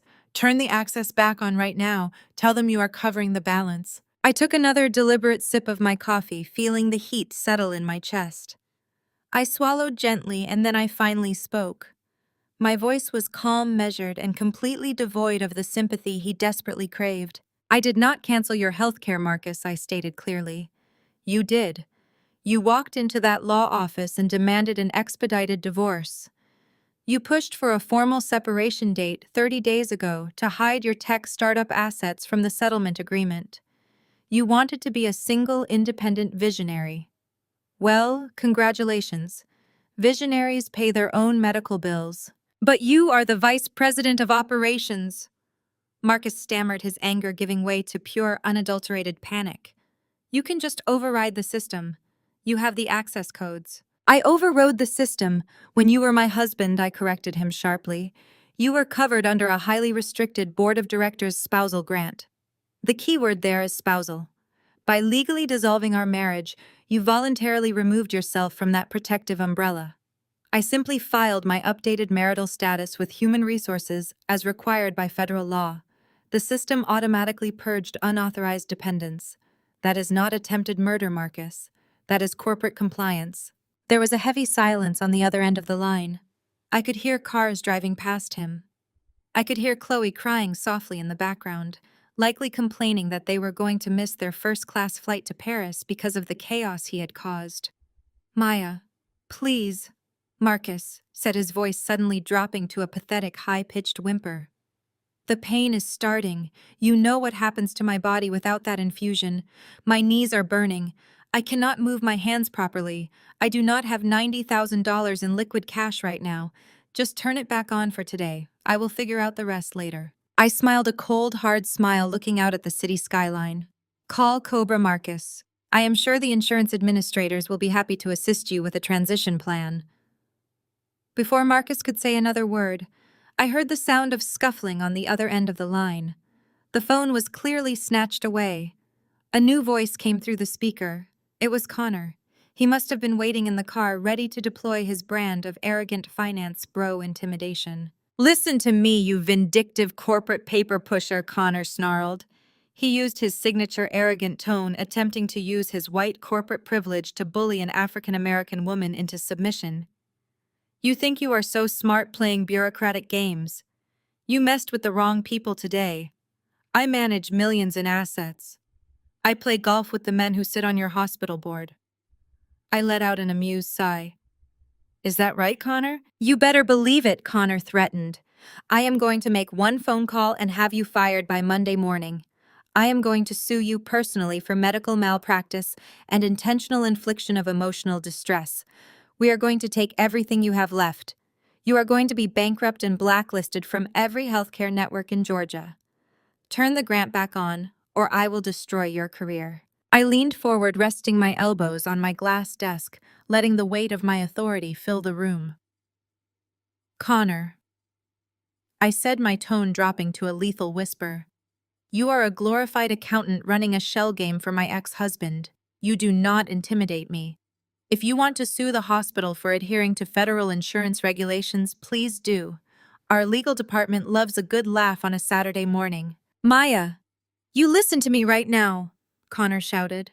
But I was already finished listening to his pathetic posturing. I pressed the red button, disconnecting the call. I tossed the device onto my desk and turned my chair back toward the windows. Marcus and Connor thought they could bully their way out of the consequences of their own actions. They had absolutely no idea that this phone call was just the opening move. The real war had not even started yet. I finished my coffee and prepared for the storm they were about to bring directly to my front door. Connor did not wire the money the next morning. He could not. Instead, he drove his leased sports car directly to Marcus's luxury condo, sweating entirely through his bespoke suit. When Connor walked through the front door, the illusion of their brotherhood shattered into a million irreparable pieces. Marcus was lying on the expensive leather sofa, his swollen joints wrapped in ice packs, waiting for the financial salvation that was never going to arrive. Connor stood in the center of the living room and finally confessed the devastating truth. There was no stock portfolio left to liquidate. There were no mutual funds. There were no corporate reserve accounts. Connor admitted that he had gambled every single cent of Marcus's tech wealth on high-risk crypto schemes that had completely collapsed. The argument that followed was explosive. Marcus, fighting through agonizing physical pain, dragged himself off the sofa and lunged at his brother-in-law. He screamed that Connor had ruined his life, that he was a thief and a fraud. But Connor did not apologize. Cornered animals do not apologize. They bare their teeth. Connor completely gaslit Marcus, shouting right back in his face. He blamed Marcus for getting sick. He blamed Marcus for demanding an extravagant lifestyle. And in the heat of his absolute rage, Connor's underlying racial prejudice finally slipped out. He threw vicious, arrogant insults, telling Marcus he was lucky a prominent white financial expert had even bothered to legitimize his little fitness app in the first place. He told Marcus that losing Maya was the stupidest thing he had ever done, because Maya was the only person keeping their fragile empire afloat. The brotherhood they had loudly paraded around the country club was dead, replaced by the toxic reality of two criminals turning on each other to survive. But despite their explosive hatred for one another, they were still chained together by their impending financial ruin. The overseas lender was days away from seizing the condo. The hospital collection agency was preparing to file a massive lawsuit. They needed a massive immediate influx of liquid cash, and they needed it fast. That is when Connor, ever the manipulative opportunist, pitched a dangerously illegal lifeline. They could not go to a bank and they could not go to their traditional investors, so they decided to steal directly from Atlanta's highest society. They concocted a plan to host a massive, lavish event downtown. They branded it as an engagement gala and medical tech fundraiser. The official story was that Marcus and Chloe were celebrating their love while simultaneously launching a new philanthropic initiative to fund research for rare autoimmune diseases. They planned to charge an exorbitant entry fee and solicit massive tax-deductible donations from the wealthiest doctors, politicians, and business owners in the city. But there was no philanthropic initiative. There was no research fund. Every single dollar raised at that gala was secretly destined to be funneled straight into Connor's offshore shell accounts to pay off the aggressive lenders and cover Marcus's staggering medical debts. Chloe was absolutely thrilled by the idea. She was completely oblivious to the felony wire fraud they were plotting. To her, this was simply the perfect opportunity to save her dying influencer brand. She could wear a designer gown, post glamorous videos of a high-society gala, and rebrand herself as a charitable, devoted fiancé standing by her sick billionaire partner. She immediately began contacting high-end caterers and event planners, charging everything to credit cards that were already dangerously close to their limits. As the plans for the fraudulent gala took shape, Marcus's bloated, bruised ego demanded one final reckless addition to the guest list. He was physically deteriorating, stripped of his VIP status, and drowning in debt, but his sheer arrogance convinced him he could still outsmart me. He decided to invite me to the fundraiser. He was not inviting me out of courtesy or a desire for peace. He was setting a trap. Marcus believed that if he could get me into a ballroom surrounded by the black elite of Atlanta, he could publicly corner me. He planned to take the microphone, play the tragic sick victim, and publicly shame me in front of my own peers and hospital board members. His twisted logic dictated that the social pressure would be so overwhelming and the risk of bad public relations so severe that I would be forced to reinstate his medical grant right there on the spot just to save face. He genuinely thought he could bully me into submission using a microphone and a room full of rich strangers. 2 weeks later, a thick, heavy envelope arrived at my executive suite. My assistant Brenda brought it in, placing it carefully on my glass desk. I opened the flap and pulled out the invitation. It was printed on premium heavy cardstock with elaborate gold embossed lettering. It requested the honor of my presence at the inaugural Washington Medical Tech Fundraiser and Engagement Gala. I read the location, the date, and the suggested minimum donation amount printed at the very bottom. I set the gold embossed card down on my desk. I leaned back in my chair and looked out the window. I want you to picture the camera tracking my face as a slow, sharp smile spreads across my lips. Marcus and Connor were actively drowning, and instead of swimming toward the shore, they had decided to build a bonfire on a sinking ship. By organizing a ticketed, highly publicized charity event to launder money, they were not just committing fraud. They were gathering all of their victims, all of their fake investors, and all of the evidence into one perfectly lit ballroom. They were handing me the exact stage I needed to execute them both financially and socially. I turned my chair to face the camera directly. I rested my hands gracefully on the glass surface of my desk. There is an old military proverb that every corporate executive learns early in their career. I looked right into the lens, my voice dripping with absolute lethal calm. Never interrupt your enemy when he is making a mistake. I picked up my pen, checked the box marked attending, and began to prepare my wedding gift. I did not go out and buy a new dress for the gala. When women want revenge, they usually run to the most expensive boutique in the city to find something flashy, something that screams, "Look at what you lost." I did not need to do that. I walked into my walk-in closet and bypassed the new designer labels. I reached all the way to the back and pulled out a garment bag that had been sealed for years. Inside was a floor-length, impeccably tailored black silk gown. It was not just any dress. It was the exact dress I wore on a rainy Tuesday night 9 years ago, the night Marcus looked across a candlelit table and told me he loved me for the very first time. Back then, he was just a struggling developer with big dreams, and I was the woman paying our rent while he built his company. Wearing this dress was not an act of nostalgia. It was a calculated psychological weapon. I wanted him to see me walking into that ballroom, looking exactly as I did when he realized I was the best thing that would ever happen to him. I wanted the visual reminder to trigger every single ounce of regret he was currently trying to suppress. While I prepared my armor, I also prepared my ammunition. I made a highly confidential phone call to the director of the Hospital Network External Collection Agency. His name is David, a ruthless professional who deals exclusively with high net worth defaults. I did not ask him to bend any rules. I simply asked him to expedite a process that was already legally underway. I instructed David to finalize the official notice of default for Marcus' retroactive medical debt. The total had climbed to a staggering $150,000 with penalties and interest. I told David I wanted the certified documents printed, sealed in a thick premium envelope, and delivered directly to my office by Friday afternoon.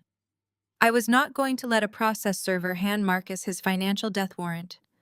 I was going to hand-deliver it to him myself right in front of the very people he was trying to scam. The medical debt was just the opening act. The main event was being orchestrated by the federal government. On Thursday evening, my private cell phone rang. It was Elias, my forensic accountant. His voice was incredibly calm, but the information he delivered was explosive. He confirmed that the anonymous tip we submitted to the Securities and Exchange Commission had been fully processed. The federal agents had spent the last week quietly verifying the shell companies and the offshore accounts Connor had used to embezzle funds from the tech startup. The evidence was so undeniable and the wire fraud was so massive that a federal judge had just signed the arrest warrants. The agents were not going to politely knock on Connor's door on a Monday morning. They knew he was a flight risk. They knew all the key players would be gathered in one room on Saturday night. Elias told me the feds were planning to make a highly visible statement. The trap was locked, loaded, and fully operational. While the federal government was preparing to seize their freedom, Marcus and Chloe were completely oblivious, actively digging their graves even deeper.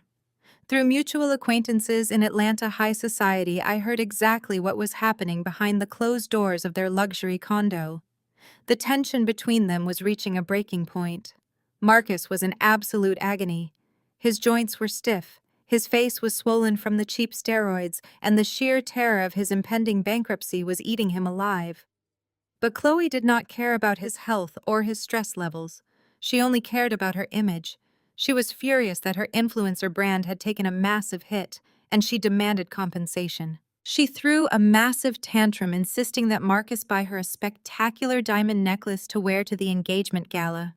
She told him that if she was going to stand by a sick man and help him raise money, she needed to look the part of a billionaire pristine fiancé. Marcus, terrified of losing the last piece of his fake empire, caved to her demands.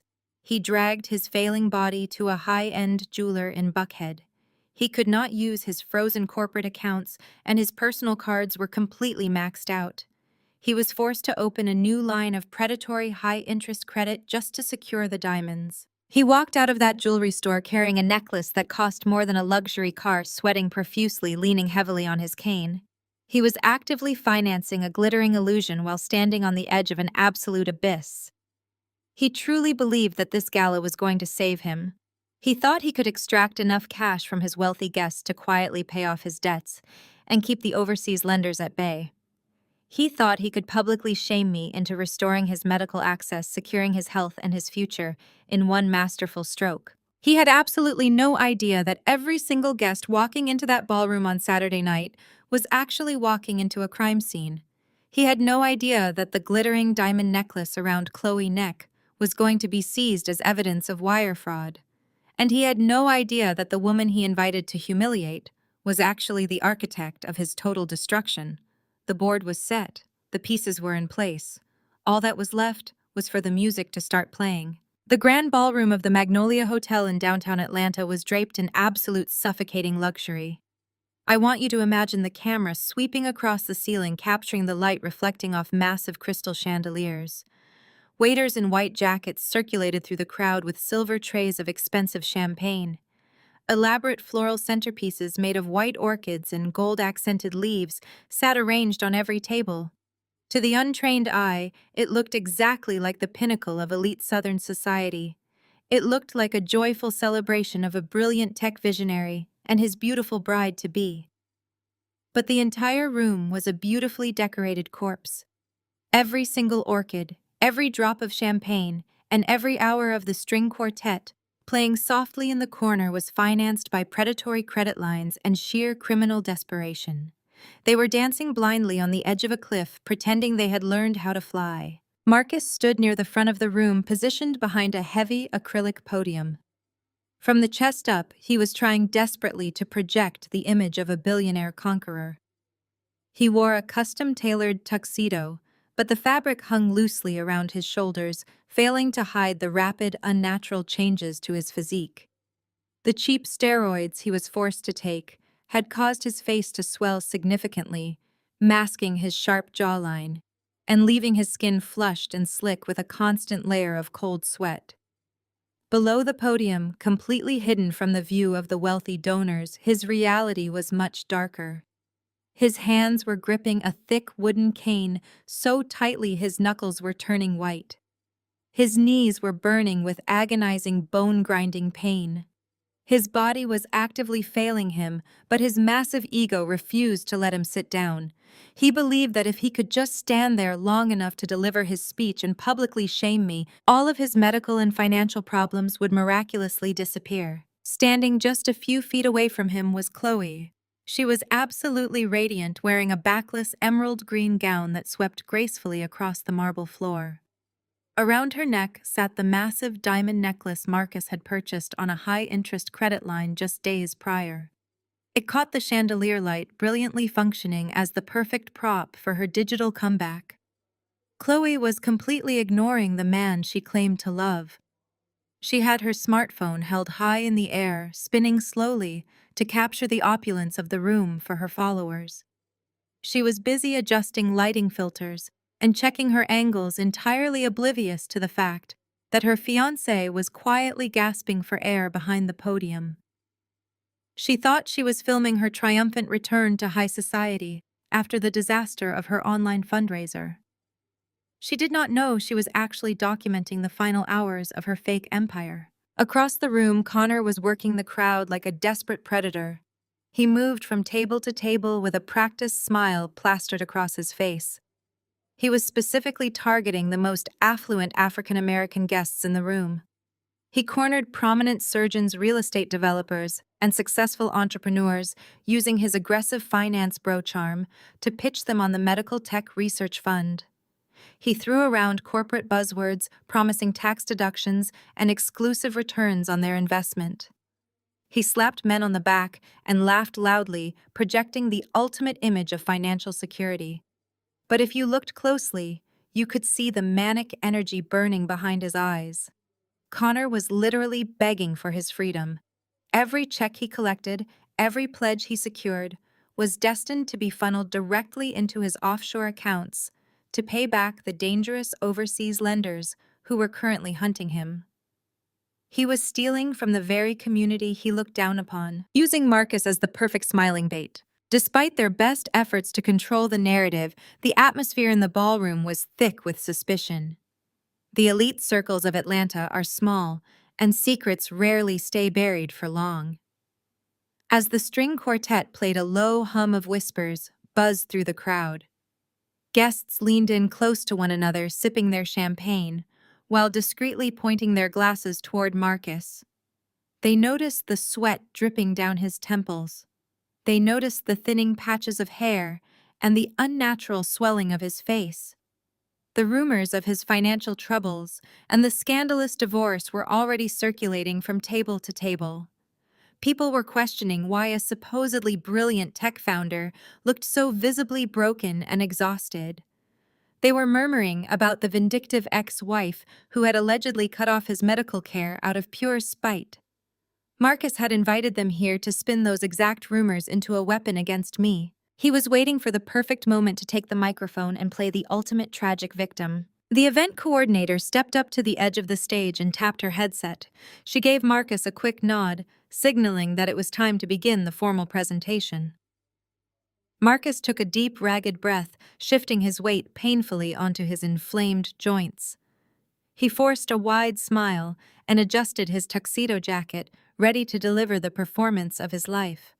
The lights in the ballroom began to dim, casting a dramatic bright spotlight directly onto the acrylic podium. The string quartet faded their music into silence. The wealthy guests stopped their whispering and turned their attention toward the front of the room. Marcus reached out with a trembling, swollen hand and pulled the microphone close to his mouth. He thought he was in complete control of the room. He thought he had set the perfect trap. He had absolutely no idea that the heavy oak doors at the back of the ballroom were about to swing wide open. The heavy mahogany doors at the back of the grand ballroom did not just open. They swung inward with a deliberate echoing thud that cut sharply through the soft music of the string quartet. Every single conversation in the room stopped instantly. Hundreds of wealthy doctors, prominent executives, and elite Atlanta socialites turned their heads toward the entrance. I stepped over the threshold and paused, letting the heavy silence stretch out and wrap around the glittering crowd. I wore the black silk gown, the exact dress Marcus had claimed was his favorite 9 years ago. It fit flawlessly, a sleek, dark silhouette against the sea of pastel dresses and white floral arrangements. I did not look like a bitter, discarded ex-wife seeking attention. I looked like the absolute authority in the room. Flanking me on my right was David, the chief legal counsel for my entire hospital network. He carried a thick leather briefcase, his face set in a mask of total corporate indifference. On my left were two broad-shouldered men wearing crisp, dark federal suits. They did not wear name tags, but their cold, observant eyes scanned the opulent ballroom with the calculated precision of predators locking onto a target. They moved with a synchronized discipline that immediately signaled danger to anyone who knew how to read a room. At the front of the room, Marcus froze completely. The color drained from his swollen, steroid-bloated face, leaving his skin a sickly, ashen gray. His knuckles turned bone white as he gripped the edges of the clear acrylic podium for physical support. I could see the sheer, unadulterated panic flashing behind his eyes as his brain desperately tried to process my arrival. But Marcus had spent a decade pitching failing tech startups to skeptical investors. He was a master of spinning a disaster into an opportunity. He quickly wiped the naked terror off his face and forced a broad, manufactured smile. He reached out with a trembling hand and pulled the microphone close to his mouth, desperate to seize control of the narrative before I could even take a single breath. "Ladies and gentlemen," Marcus announced, his voice echoing through the massive speakers, projecting a fake, overwhelming warmth that grated against my ears. "We have a truly unexpected and beautiful surprise tonight. Please direct your attention to the back of the room. My ex-wife, Maya Washington, has graciously decided to join our cause. Despite the painful transition of our recent divorce, Maya has shown incredible maturity and compassion by coming here to support my medical journey and this vital research fund. Let us give a massive warm round of applause to a woman who truly understands the meaning of forgiveness and family." He began clapping loudly into the microphone, nodding toward the crowd, silently demanding that they join his desperate performance. A few confused guests politely tapped their hands together, but the applause died out almost immediately. The sheer freezing intensity of my gaze suffocated their polite clapping before it could even spread past the back tables. I did not wave to the crowd. I did not offer a gracious, forgiving smile. I simply began to walk. My heels struck the polished marble floor with a sharp, rhythmic click that echoed across the dead, silent ballroom. Click, click, click. I walked straight down the center aisle, moving with the slow, measured pace of an executioner ascending a scaffold. The crowd parted naturally, pulling their chairs closer to their tables to make way for my legal entourage. As I passed the lavishly decorated tables, I saw the realization dawn on the faces of the wealthy guests. They saw the grim faces of the federal agents flanking me. They saw the lethal calm radiating from my posture. They instantly understood that this was not a beautiful reunion of forgiveness. This was a hostile corporate takeover playing out in real time. Up on the brightly lit stage, Chloe was completely paralyzed. The massive diamond necklace around her throat seemed to weigh her down as she stared at me with wide, terrified eyes. She recognized the black silk dress. She knew exactly what psychological warfare I was waging. The young, arrogant girl who had smirked at me and rubbed her flat stomach in the law office was now shrinking backward. She pressed herself against the heavy velvet stage curtain, desperate to put physical distance between herself and the impending blast radius. She had thought she was stealing a billionaire. Now she was staring at the woman who actually controlled the bank accounts. Across the room, I caught sight of Connor. He was standing near the open bar holding a crystal glass of expensive bourbon, having just finished pitching another fraudulent investment scheme to a prominent surgeon. The moment Connor made eye contact with the two men in dark suits walking beside me, the crystal glass slipped right through his fingers. It shattered loudly against the marble floor, splashing amber liquor across his designer shoes. He knew exactly who those men were. His arrogant finance bro facade evaporated instantly, leaving behind a terrified cornered animal who suddenly realized the cage was locked. Marcus continued to grip the podium, his chest heaving as he struggled to draw air into his failing lungs. The fake smile was trembling violently on his lips now.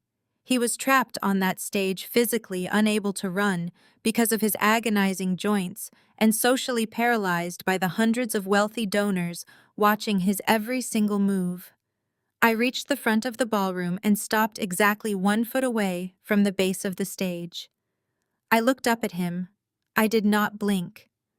I stared dead into his eyes, watching the absolute terror completely consume the man who had promised to leave me with nothing. He looked down at me, pleading silently with his eyes, begging me not to do whatever I was about to do. He slowly offered the microphone toward me, a pathetic, desperate attempt to surrender before the war even began. I slowly raised my hand and gripped the cool metal of the microphone, pulling it from his trembling fingers. The trap had officially snapped shut.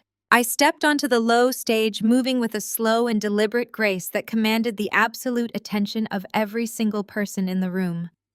Marcus was trembling so violently that the microphone in his hand was producing a low, erratic feedback hum through the massive ballroom speakers.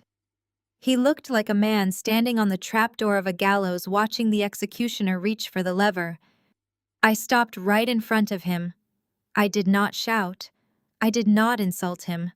I simply reached out and wrapped my hand around the cool metal of the microphone. I did not yank it away. I took it from his failing grip with the firm, undeniable authority of a woman who was completely in charge. Marcus let go instantly. He shrank backward, his hip bumping heavily against the clear acrylic podium, as if he was trying to merge into the shadows. I turned my back to him and faced the glittering crowd of Atlanta elite. The silence in the room was so profound that you could actually hear the subtle rustle of silk dresses as the guests leaned forward in their chairs. I raised the microphone, my voice ringing out with lethal corporate precision. Marcus. I began my tone perfectly conversational and smooth. Thank you so much for the beautiful invitation to this engagement gala. And thank you for that incredibly creative speech. It takes a remarkable amount of imagination to spin a story like that. But I did not come here tonight to dwell on the past. I came here to deliver my wedding gift to the happy couple. I opened my black leather clutch and pulled out a thick premium envelope sealed with the official crest of the hospital network. I held it up so the bright stage lights could catch the stark white paper.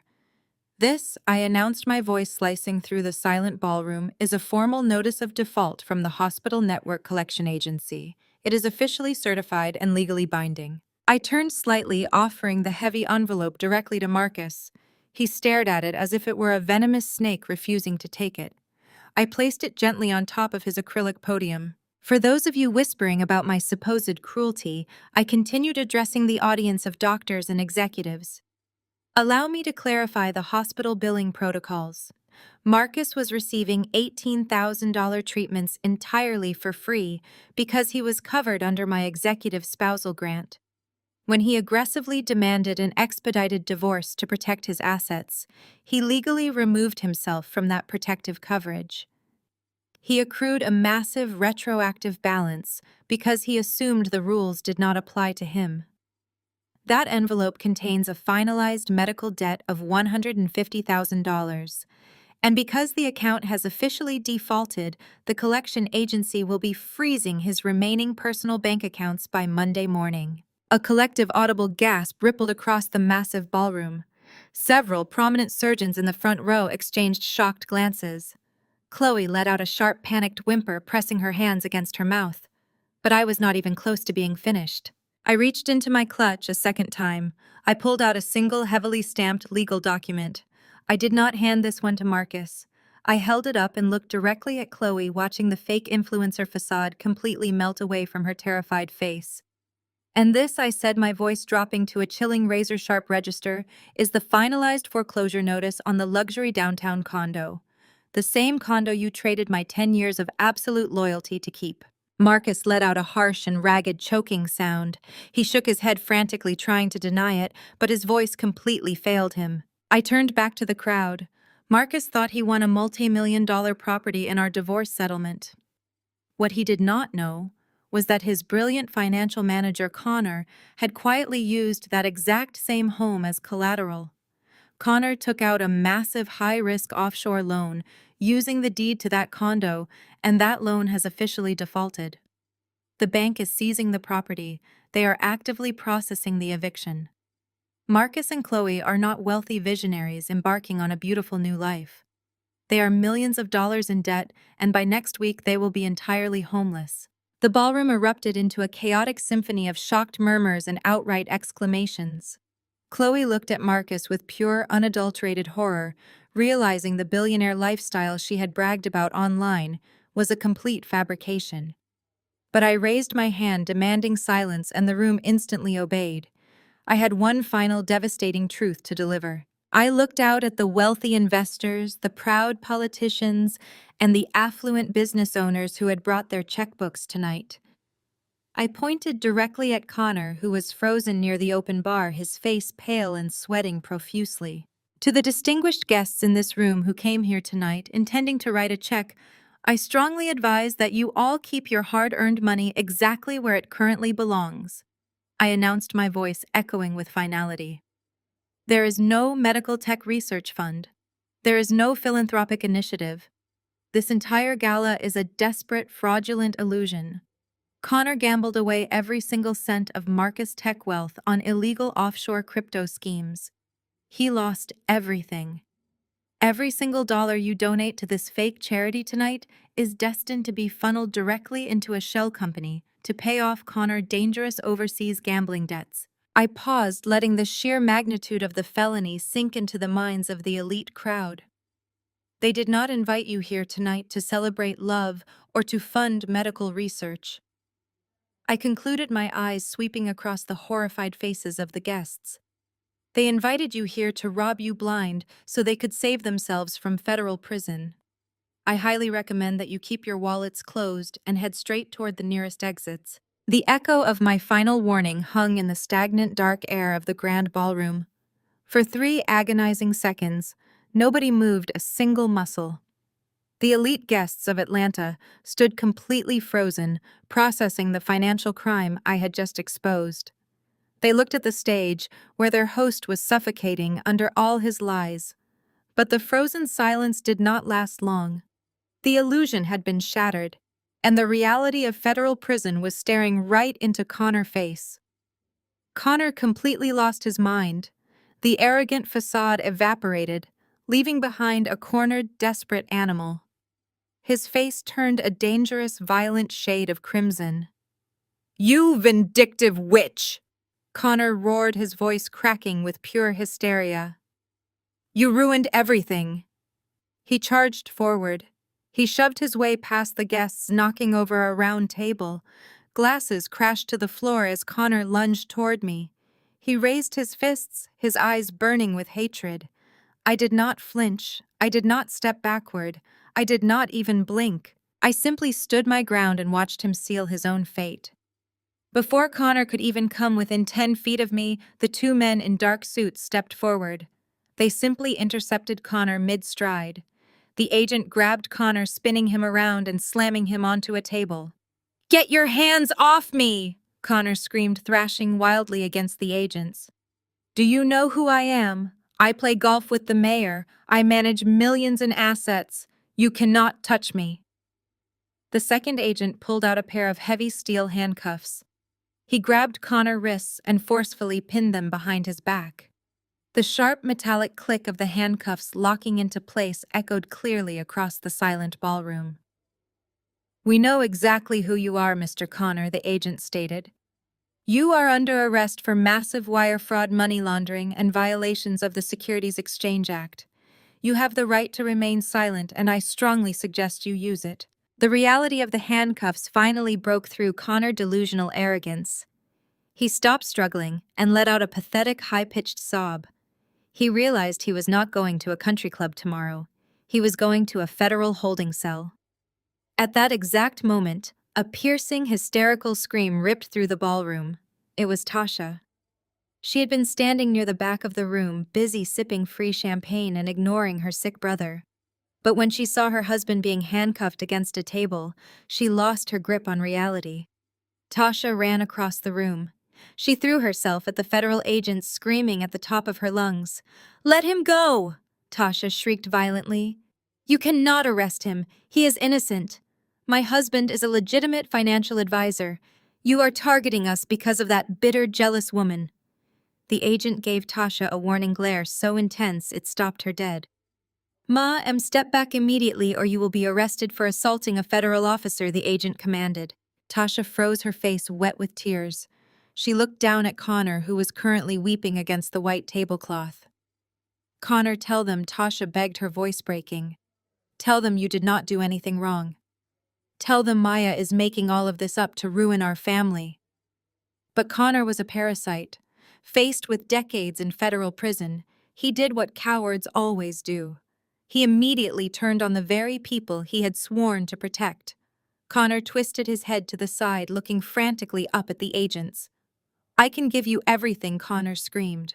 "I can give you the offshore account numbers. I have the digital ledgers." But it was not just my idea. "You have to listen to me. I was just following orders from the founder." Marcus knew everything. The entire ballroom collectively gasped. It was Marcus. Connor roared, pointing a trembling handcuffed hand toward the brightly lit stage. "Marcus forced me to launder the money. He knew the startup was failing. He knew I was using the company accounts to hide the losses. He approved the fake subscriptions. He is the mastermind. Do not just arrest me. Arrest him, too. He is guilty." Tasha stumbled backward as if she had been physically struck. The color completely drained from her face. She looked at her husband, actively offering up her own brother to the federal government just to shave a few years off his prison sentence. The betrayal was absolute. Tasha slowly turned her head and looked up at the stage. Marcus stood behind the podium, his body failing, his face swollen and drenched in a cold sweat. He stared at Connor, realizing his financial manager had just handed him a federal indictment on a silver platter. Tasha did not look at me. She did not yell at the agents anymore. She marched directly up the short stairs to the stage. She walked right up to her brother. Marcus opened his mouth, trying to stammer out an excuse. Tasha did not let him speak. She raised her hand and slapped Marcus directly across his swollen face. The sharp crack of the slap resonated through the massive speakers. "You ruined my life!" Tasha screamed at him. "You promised us we were going to be billionaires. You told us Maya was the problem. You told us if we just got rid of her, everything would be perfect. And now my husband is going to federal prison because of your failing garbage company. You are a total fraud, Marcus. You destroyed our entire family." I stood quietly at the base of the stage, watching the beautiful, perfect implosion. I did not have to raise a single finger. I did not have to shout or argue or defend my honor. I simply provided the undeniable truth and stepped back to watch them tear each other to shreds. The toxic loyalties were actively burning to ash right in front of my eyes. The federal agents pulled Connor to his feet and began marching him toward the exit. The ultimate downfall was happening exactly as I had calculated from the very start. The sharp echoing crack of Tasha slapping Marcus across the face lingered in the heavy air of the grand ballroom. The federal agents did not even pause. They continued marching a weeping Connor straight down the center aisle, parading him past the horrified faces of Atlanta highest society. The heavy mahogany doors swung shut behind them with a definitive thud, sealing Connor's fate. On the brightly lit stage, Marcus stood completely frozen. His cheek burned red from the physical strike. He turned his head slowly, his desperate, swollen eyes seeking out the one person he thought he still had left. He looked at Chloe. Chloe was pressed hard against the heavy velvet stage curtain. Her smartphone slipped from her trembling fingers. It hit the stage floor with a loud crack, the glass screen shattering instantly. But Chloe did not even look down at it. Her wide, terrified eyes were locked onto Marcus. She looked at the man she had proudly flaunted to her millions of followers. She did not see a brilliant billionaire tech visionary anymore. She saw a sick, bloated, bankrupt fraud who was actively being hunted by the federal government and ruthless collection agencies. The realization hit Chloe like a freight train. The luxury condo was gone. The black corporate credit cards were entirely useless. The massive diamond necklace currently resting heavily against her collarbone was not a symbol of extreme wealth. It was a physical piece of stolen evidence tied directly to a massive federal wire fraud investigation. Elite guests were already pulling out their phones, actively recording the spectacular demise of her entire influencer brand. The flash of a camera from the front row snapped her out of her paralyzed state. Chloe let out a visceral, piercing scream. It was not a scream of sorrow. It was a scream of pure, unadulterated rage.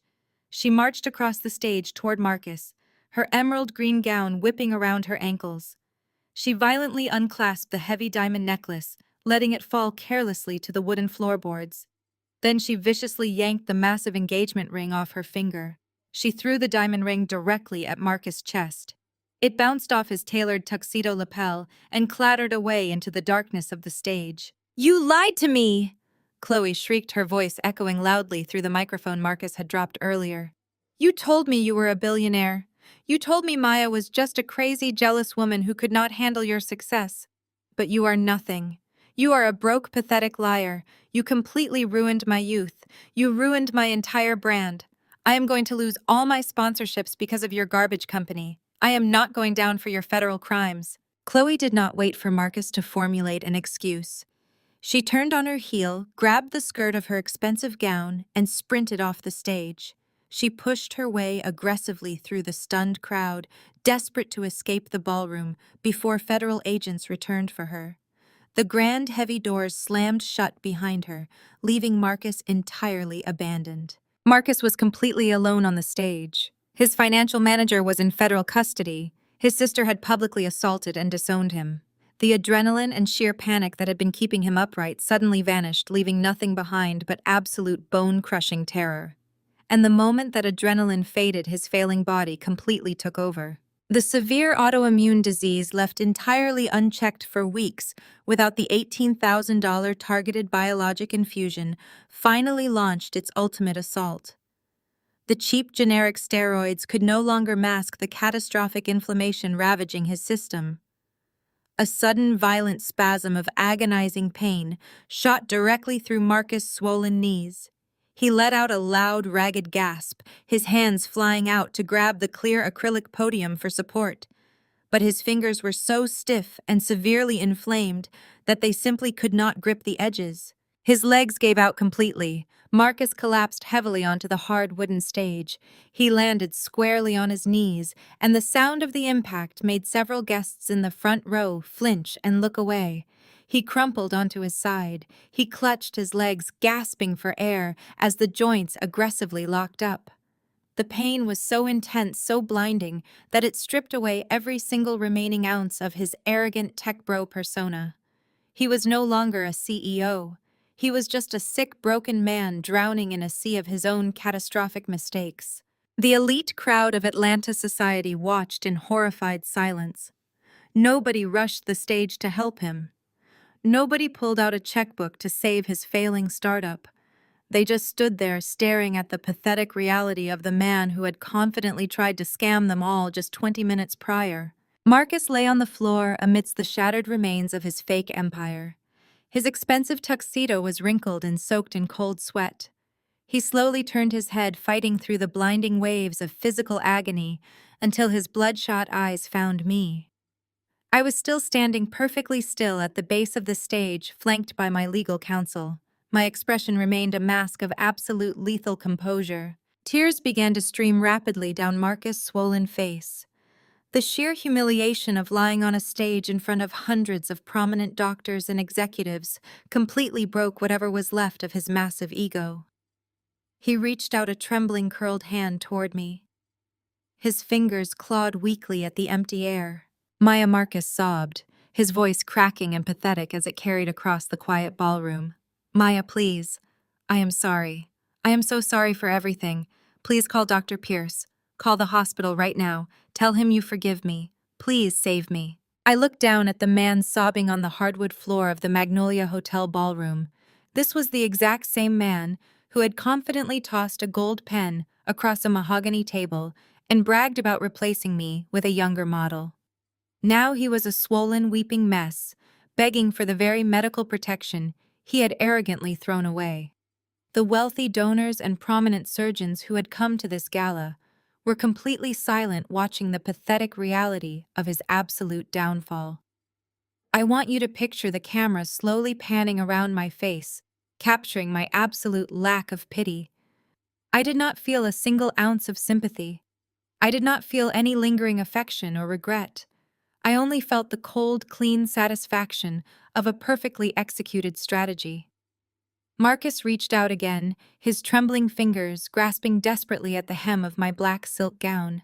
He sobbed loudly, begging me to call the hospital and save his life. I took a deliberate step backward, letting his hand fall empty against the polished wooden floorboards. I slowly lowered myself, kneeling just enough to look directly into his panicked, bloodshot eyes. I kept my posture completely straight. I did not raise my voice. I spoke with an icy finality that cut through his hysterical sobbing. I signed the divorce papers, Marcus. My care for you ended the moment you let another woman sit in my seat. Good luck paying the ambulance bill. I stood back up, smoothing the premium fabric of my dress. I did not wait for his response or his pathetic excuses. I simply turned around and began walking down the center aisle. The federal agents were already gone, and my legal counsel walked silently by my side. The elite crowd parted for me, parting like water as I made my way toward the heavy mahogany doors at the back of the room. Nobody dared to speak to me. Nobody tried to stop me or plead on his behalf. They just watched me leave in absolute awe of the sheer power I commanded. Behind me, I could hear Marcus wailing a pathetic, agonizing sound that echoed loudly through the massive speakers because the microphone was still lying on the stage near his head. As I reached the exit, the distant wail of approaching sirens began to pierce the quiet night air. The paramedics and the local police were arriving to collect the shattered pieces of his fraudulent empire. I pushed through the heavy doors and walked out into the cool, refreshing Atlanta evening. I did not look back. Not a single time. I left Marcus on that stage to face the crushing weight of his massive medical debt, his total public humiliation, and his complete physical collapse. I walked to my waiting car, slipped into the quiet back seat, and told my driver to take me home. The war was officially over and I had won. Fast forward exactly 6 months. The bright morning sun is pouring through the floor-to-ceiling windows of the massive corner office on the 50th floor. It is the absolute highest executive office in the entire hospital network building. I am sitting behind a massive imported marble desk, wearing a sharply tailored white designer suit. I am no longer the vice president of operations. I am the chief executive officer. I am thriving, respected, and completely in control of my own destiny. I take a slow, deliberate sip of my black coffee and glance down at the pristine surface of my desk. Sitting right next to my computer monitor is a small, elegantly framed news clipping. It is a quiet daily reminder of the fundamental difference between arrogant revenge and calculated justice. The headline is simple but completely devastating. It details the total bankruptcy and aggressive asset liquidation of Marcus Tech startup. He lost the luxury condo, he lost his expensive cars, and he lost his entire corporate reputation.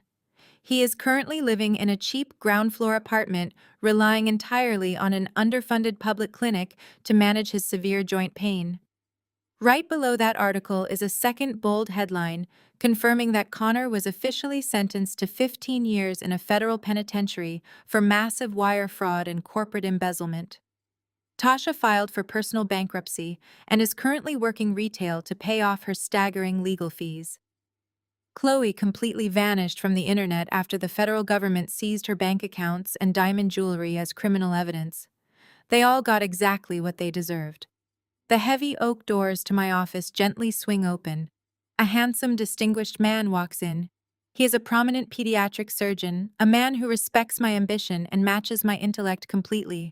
He is a true equal who understands the value of loyalty and partnership. He smiles warmly, his eyes full of genuine admiration. "Are you ready for our flight to Paris?" he asks, setting 2 first-class tickets on my desk.